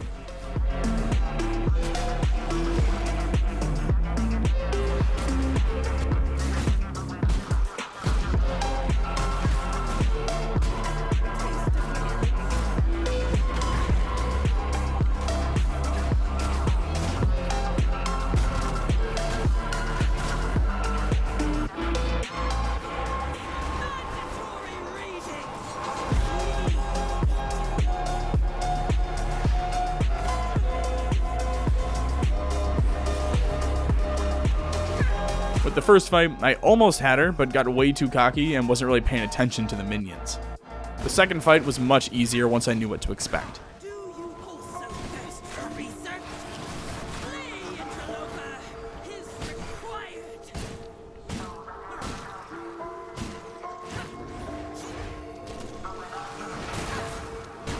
Let me teach you something.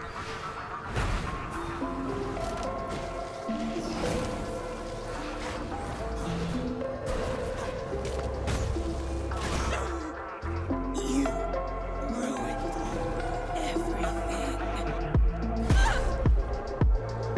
Killing the savant unlocks the study, which is just the upgraded version of the research bench.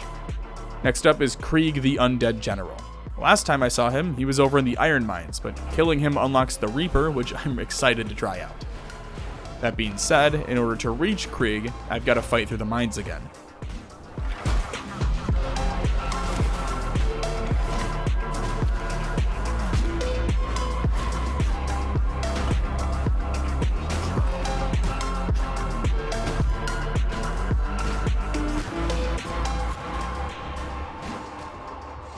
So, how'd the first fight go?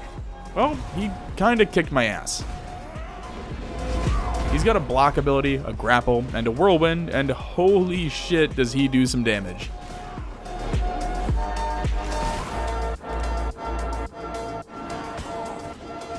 On my way to pick up my gear, I ran into Meredith. Not the lady from The Office, though.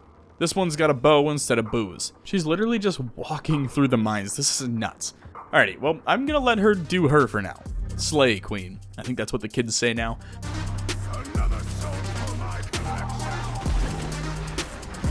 Oh, and if you're looking at these guys as solos, don't worry, they team up. Yeah, I just can't f***ing compete with this guy. To take my mind off the fact that I just got my ass kicked for like 20 minutes straight, I retreated back to my castle and started working on crafting prisoner cages.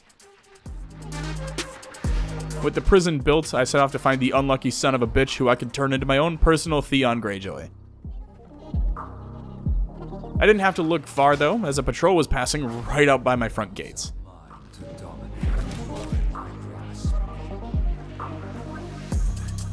So it looks like you can feed prisoners food to heal them and reduce misery, and they gain misery when you extract blood and blood essence from them.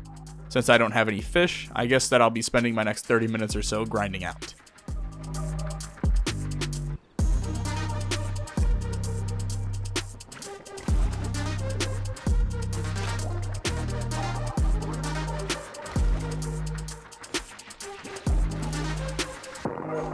There's one fish who fully heals the prisoners, so I fed him that, grabbed an empty glass bottle, and crafted a blood potion. This, in turn, unlocked the prison flooring, so I got to try some of that out. This is a feature I don't really explore throughout the rest of the video, and looking back, I wish that I did. Because it's, from what I can tell, the higher quality of blood of the prisoner you get, you can make those blood potions, and that's what you can transform into, similar to like sucking blood off a creature or, you know, grabbing anything from another villager. So looking back, I probably should have found a high quality prisoner and then stacked him with a bunch of blood potions that I could carry with me wherever I went. Anyway, next up was the study. I need cloth, reinforced planks, and scrolls. Now I have the scrolls and I have the cloth. What I need is more iron for those planks. I know I just spent an entire day getting curb stomped in there, but there's a necessity. And a blood moon. Well, well, well. Let's get this over with. Meredith is a level 50 boss who gives out holy resistance recipes and electric magic points. She deals massive damage with her bow and can heal any NPCs around her, which makes her super difficult to deal with in heavy NPC areas, like an iron mine.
Since that went so well, I wanted to take another shot at Krieg.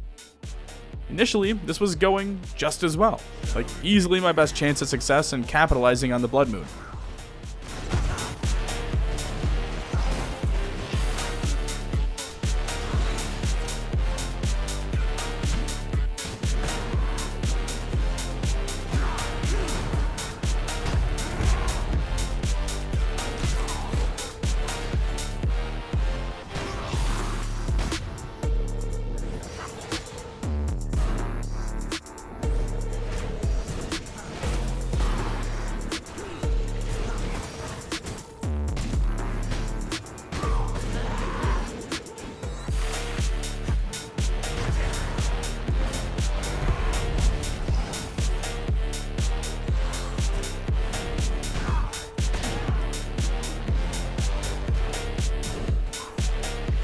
Fortunately with Krieg, one fuck-up seals your fate, and jumping half a second too early means you're at the receiving end of an AJ Hawk Goliath wielding a scythe the size of your body. I would have given it another shot, but apparently Krieg didn't think I was worth waiting up for. It looks like Meredith couldn't handle the heat either, so I don't want to hear any bullshit about how I got slaughtered here. Alright, back at the castle, I continued grinding away at the research bench, knocking out 4 more recipes. Over the next 3 days, I continued building out the castle some more, fully walling in the building and continuing to build out rooms for specific workshops along with the study. I moved the castle heart and coffin into a side room and reorganized my storage area. With that out of the way, I looked over to my next quest, which is to upgrade the castle heart to level 3. This requires glass. I have the quartz needed, but lack the recipe required to make it, a trend that's kind of persisted throughout this entire video. If I want to get that recipe, I've got to go through Grethel the Glassblower. Before that, though, we've got 2 other bosses in the tier below, so it's time for yet another rematch with Krieg. The big change this time is that I swapped my ult, since Krieg was able to just whirlwind and wipe out my entire skeleton army in one ability. At least now I can get some damage in before the fight starts. I did finally use my alchemy table though to craft some vermin salve, brews of ferocity, and some enchanted brews.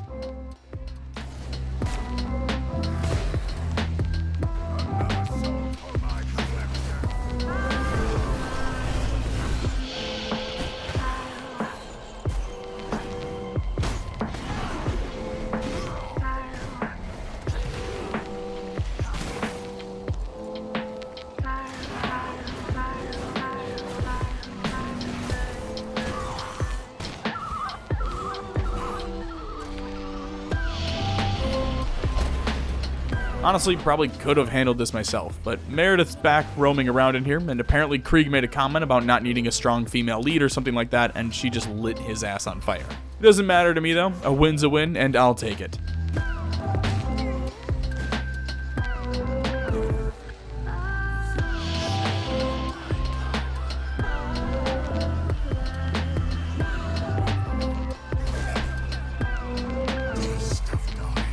All that's left for this group now is Leandra the Shadow Priestess, so I set off to find her.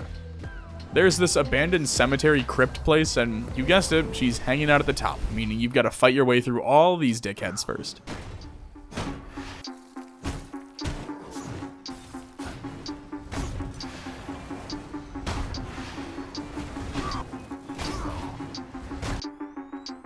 Leandra's kit was frustrating to deal with. The main ability is spawning in these shadow figures that hit you for over 50 damage at a time, and Leandra spawns them constantly.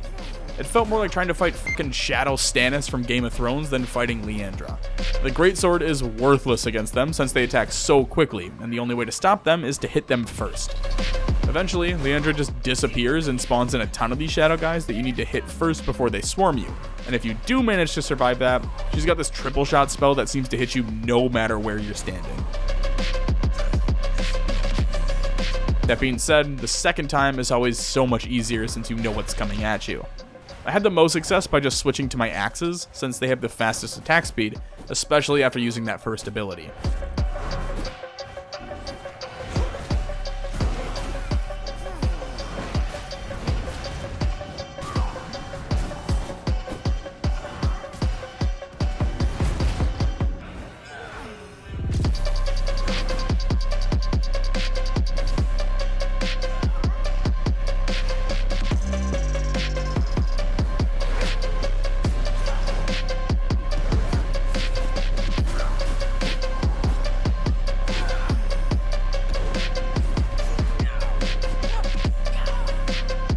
Shadow Priestess eliminated, I unlocked the Artisan table, a Scourge Stone pendant recipe, and the Scourge Stone recipe. There's also this Dusk Collar consumable which transports a subdued human back to an unoccupied prison cell. With that though, it's time to craft some shit, starting with the Scourge Stone pendant, which bumps my magical power up by over 5 points. Once I finished up with that, I ran over to my study and burned through all of my books, unlocking some shit like a Merciless Iron Sword and a Merciless Iron Whip. Kinky. Before heading out in search of the next few bosses, I crafted an Iron Reaper. I want to try out the whip, but I need the crafting recipe for it first in order to craft the merciless version of it. As soon as I unlock one cool weapon, I found out that fucking Bane is in the game and he's got slashers, which sounds so badass. Apparently there's a human form too, and killing him unlocks that, so I targeted him next. Alright, another gush moment. The whole premise of tracking the blood of the boss you're hunting is that it shows the general area. And so it's not until you pass them in the street that you realize Bane is one of the cloaked villagers roaming the streets. With that really cool detail though, I want it known that Bane was the easiest boss I've defeated since Finn the Fisherman, and one of the first bosses I've been able to kill on my first attempt in the last 20 in-game days or so. Walk with the shadows.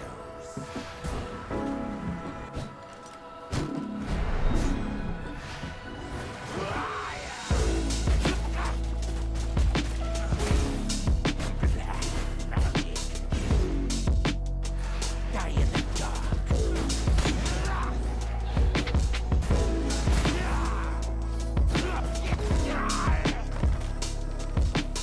All that's left now is Grethel the Glassblower. And since I'm already all the way out here, I might as well go after her. Grethel's got some really cool abilities. She's a glassblower, so she literally blows. She's got these lava pools she drops and then uses a blowing ability to push you into the lava pools, and those can freeze, and it just adds a really cool stun effect on top of that.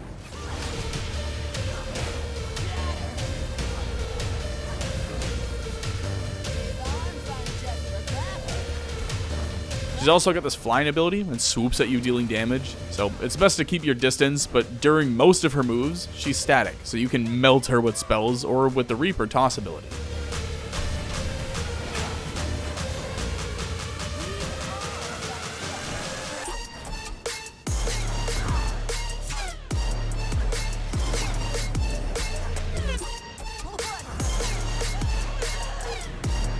With the defeat of Grethel, not only have we unlocked the glass recipe, but we're now 24 bosses in. Still under halfway done with the bosses, but it's progress. Once I made it home, I went ahead and upgraded the castle heart to level 3, which unlocks the Eye of Mortium. This can be used to track rift incursions within the ruins of Mortium. No idea what that means, but it sounds dope, so that's on the to-do list. Before that though, I do really want to finish off the research bench material so I can start farming scrolls. So with that, I spent literally all of days 67 and 68 chopping down trees and raiding logging camps.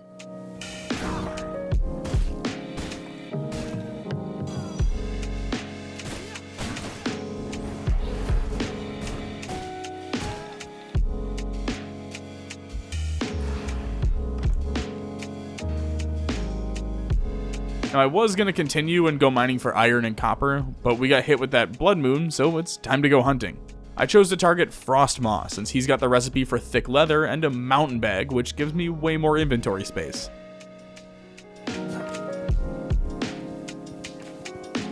Look at this absolute unit. One of the coolest bosses in the game, hands down. Almost all of his abilities are freezes or cleaves, as to be expected, and the entire fight revolves around using your dashes at the right times, and really just playing passive, waiting for him to overplay his hand.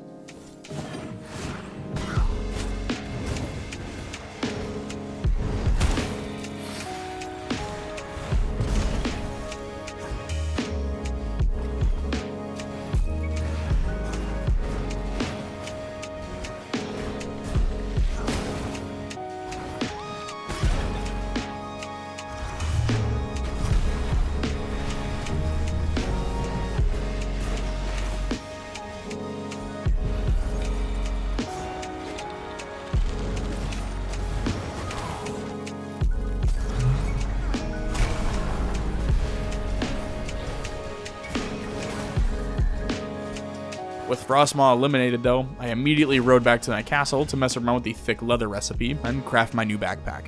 This took the rest of day 69, and with that, we're on to the iron mines, where I've spent literally all of day 70 farming iron, so that I never have to worry about reinforced planks again. I will say, the biggest downside of playing solo is that I'm having to spend so much time farming materials. With a group of 4, we would have had this done 40 days ago, but with one person, you've got to be the jack of all trades here. This is mitigated slightly by having servants like Chef Nana who can farm for me, but those are locked to real life hours.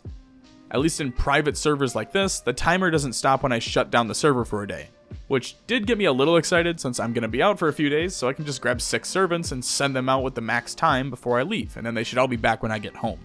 Want to see the biggest smack in the face? I spent like 2 or 3 days farming for cotton seeds and got 1. I went to the mines and found 2 cotton seeds in a random chest throughout the POI. Here's what Chef Nana was able to bring back from their looting run. Not a bad haul, to be honest. To reward Nana for their valor, I gave them an iron longbow, which increased Chef's gear score to 33. To kick off day 72, I got started on some spring cleaning, using the Devourer to get rid of all the old items I'd just been hanging on to.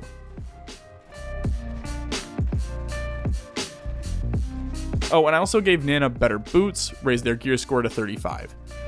Once that was addressed, I sent Nana back out on another raid, crafted 3 more servant coffins, and set out to go recruit some more men.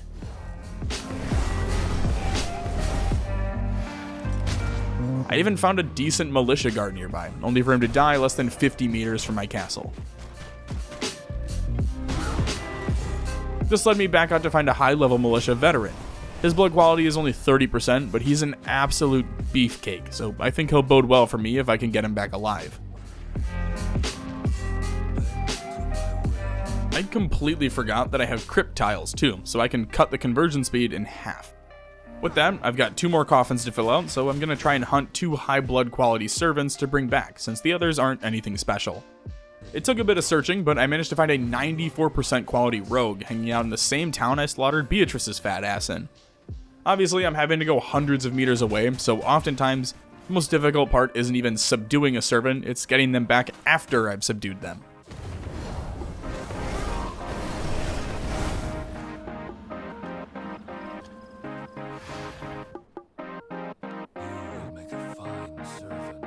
And last but not least, a 69 quality warrior. I know I just said I'm going to focus on 90%, but, I mean, it's a sex joke, come on guys. On day 77, I crafted those slashers I'd unlocked a few days ago, and another iron greatsword to give to Froge. Now all that's left to do is craft 3 more sets of armor. Of course, that means more cotton for yarn, so I can, make said armor.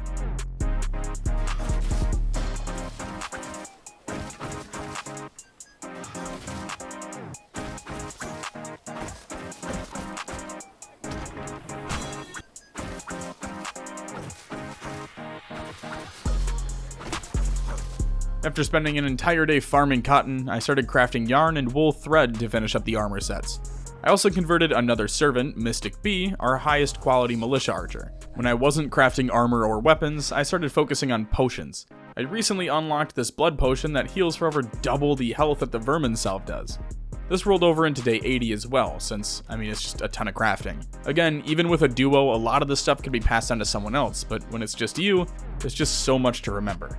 It's not like I have anything better to do right now anyway though, since I'm still waiting on that garlic exposure to dissipate.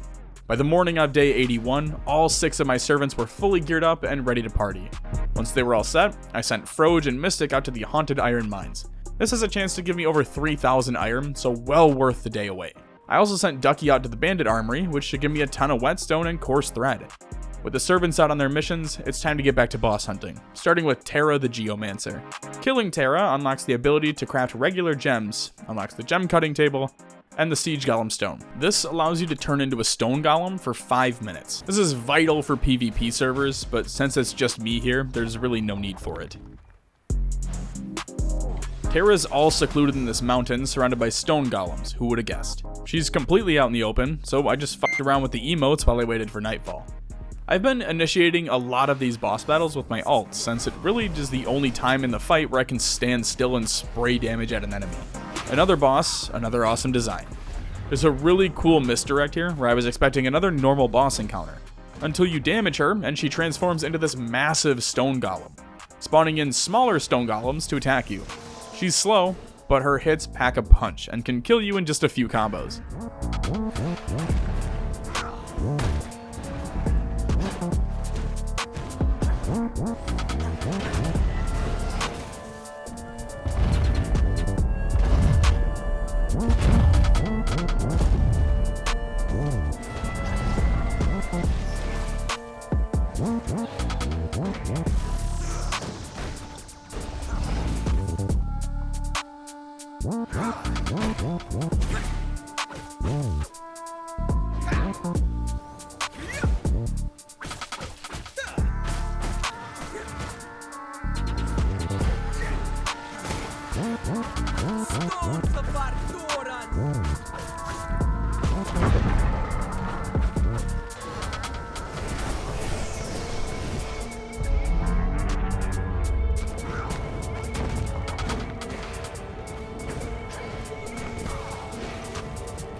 I was able to beat her in the initial fight, but overall, I'd rank her near the top of bosses that I've faced so far.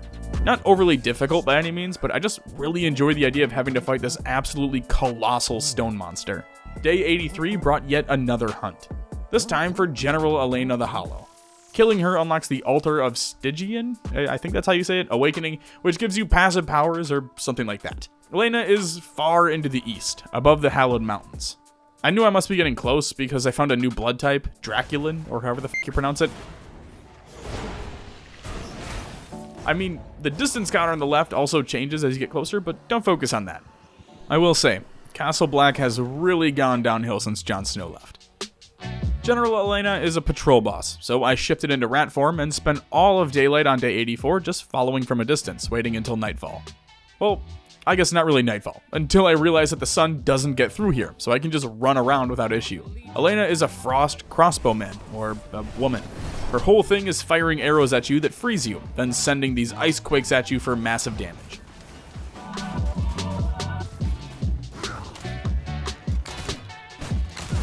Every once in a while, she'll climb on top of this ice block that you'll need to break down before damaging her again. A fairly difficult fight, but once you figure out that she leads her shots, they become much easier to dodge.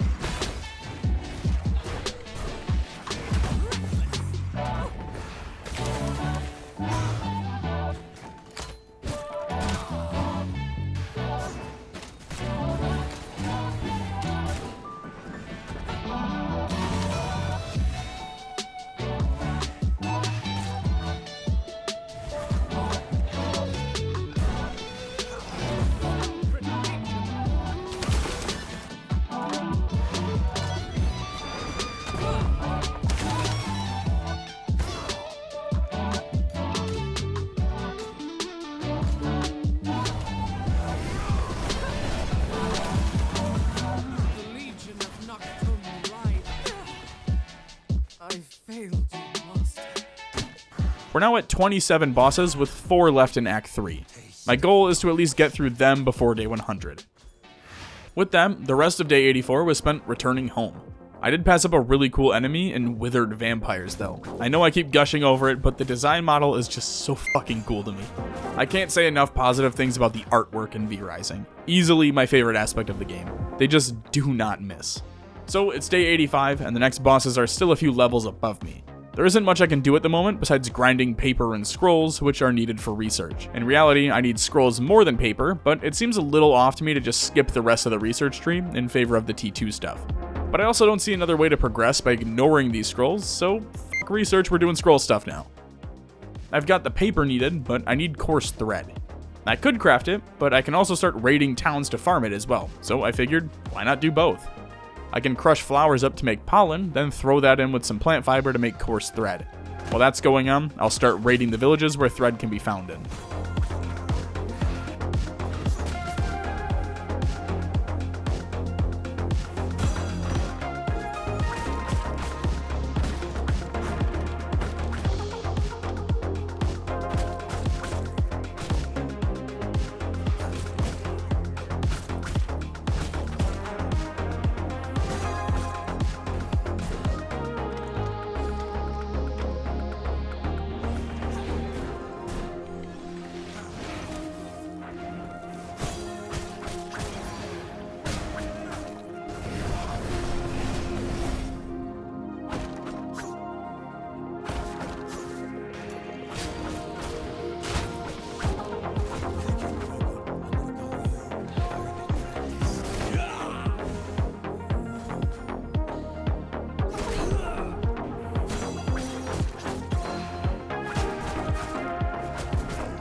After spending the entire night farming, I walked away with 40 coarse thread, with another 38 in the loom. With that, I threw all of the paper and thread into the paper press to start crafting scrolls. While we wait for those scrolls to finish up, I got hit with another blood moon, but the next bosses are 7 levels above me, and it'll be better to just wait and see if I can unlock some stronger gear first. Before I get to the scrolls though, I met up with all of my servants and grabbed the loot off of them. Here's what 6 servants were able to loot over the course of about 23 hours. Not bad at all. The scrolls were taking so fucking long to craft, so to keep myself busy, I just kept loading up the other workshops and even crafted a gem cutting table and spammed all of the regular gems I could craft. Instead of just sitting around the castle for the next few days, I set out to start farming Tristan the Vampire Slayer because he's got this really cool hat, and I want it.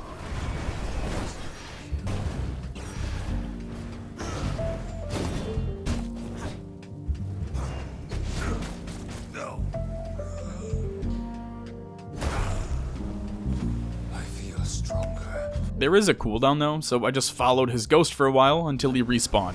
I mean, I've literally got nothing better to do at the moment. Now the hat only has a 15% drop rate, so I'm not sure if I'll actually get it before I head home, but I'm gonna give it to the end of day 93 and see what I can do. You probably think you're something, but you're just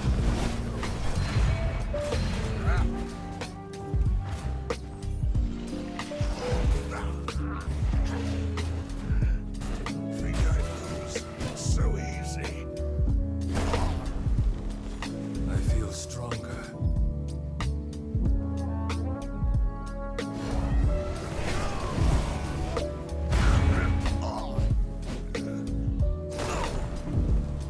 Taste of knowledge.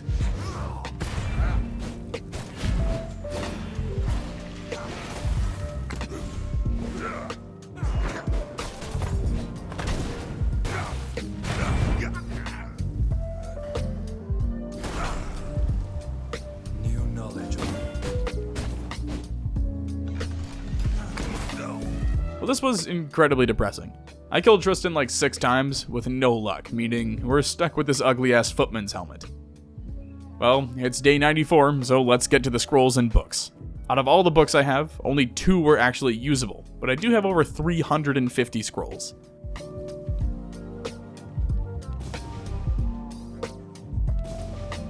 With all of the scrolls burnt through, I unlocked a few more armor pieces, along with a merciless iron greatsword.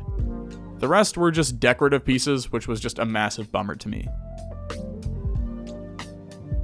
Naturally, I crafted everything that was an upgrade over what I had, including new armor and a new greatsword, before heading out to fight some bosses. I also swapped back to the Ice Nova spell since I had a gem that increased its damage by 27%, which should be fairly noticeable. First up on our list is General Cassius the Betrayer. I fucking hate this guy. He's got this sword that you have to damage, and he doesn't take any damage while it's out. You have to like grab it before it gets back to him, and then you can stun him with it. He's also got this massive explosion ability, and during all of this, Cassius continuously spawns in enemies to attack you. It was incredibly frustrating and annoying, and overall one of my least favorite bosses in the game. One I likely won't be revisiting once he's killed.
cash is dealt with, I moved on to Jade, who unlocks fucking pistols. So we've got guns in V Rising, baby.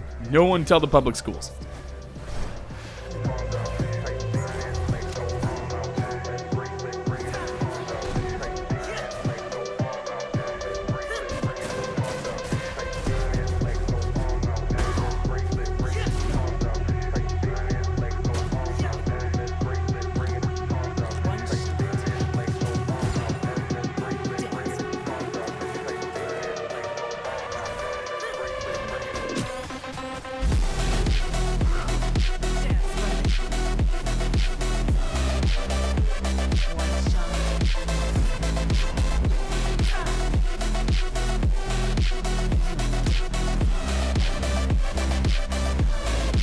When I tell you, my desktop almost went out the window. Look at her health. Oh my god.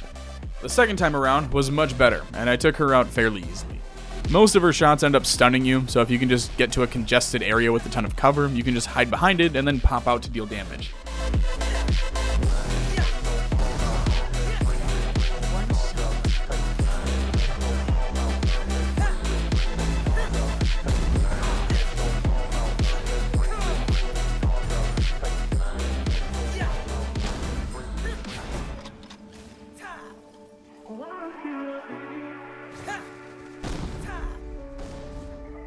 One shot, one kill. Yeah. Dance for me. Dance for me.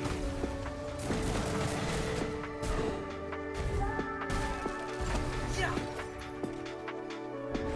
Dance for me.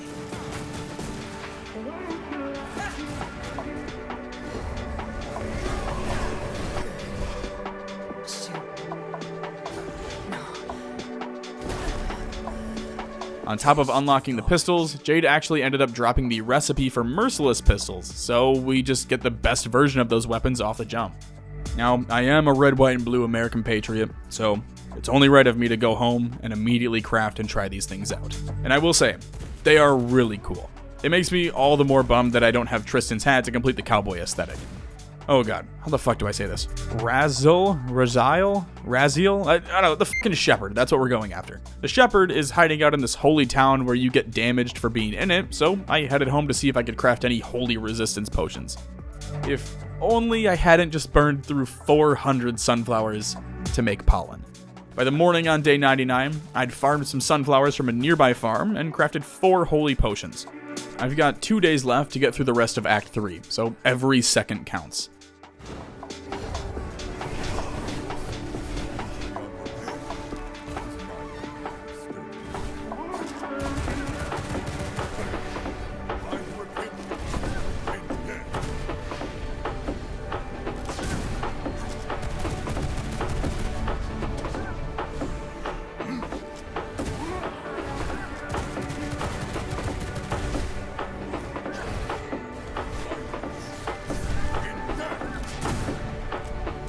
Huh. Turns out, even holy men aren't immune to bullets. The priest guy did drop a shattered blade that's a level 20 weapon. It requires a radium alloy, which we can't craft yet, but I'm sure we'll unlock soon. So with that, we're on to the final boss in Act 3, Octavian, the militia captain. He unlocks things like the ancestral forge and some additional storage. I needed to wait until nightfall since the location is fairly uncovered. Basically, I've got one chance at this.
With the main antagonists of Spider-Man 2 taken out, we've hit the end of day 100.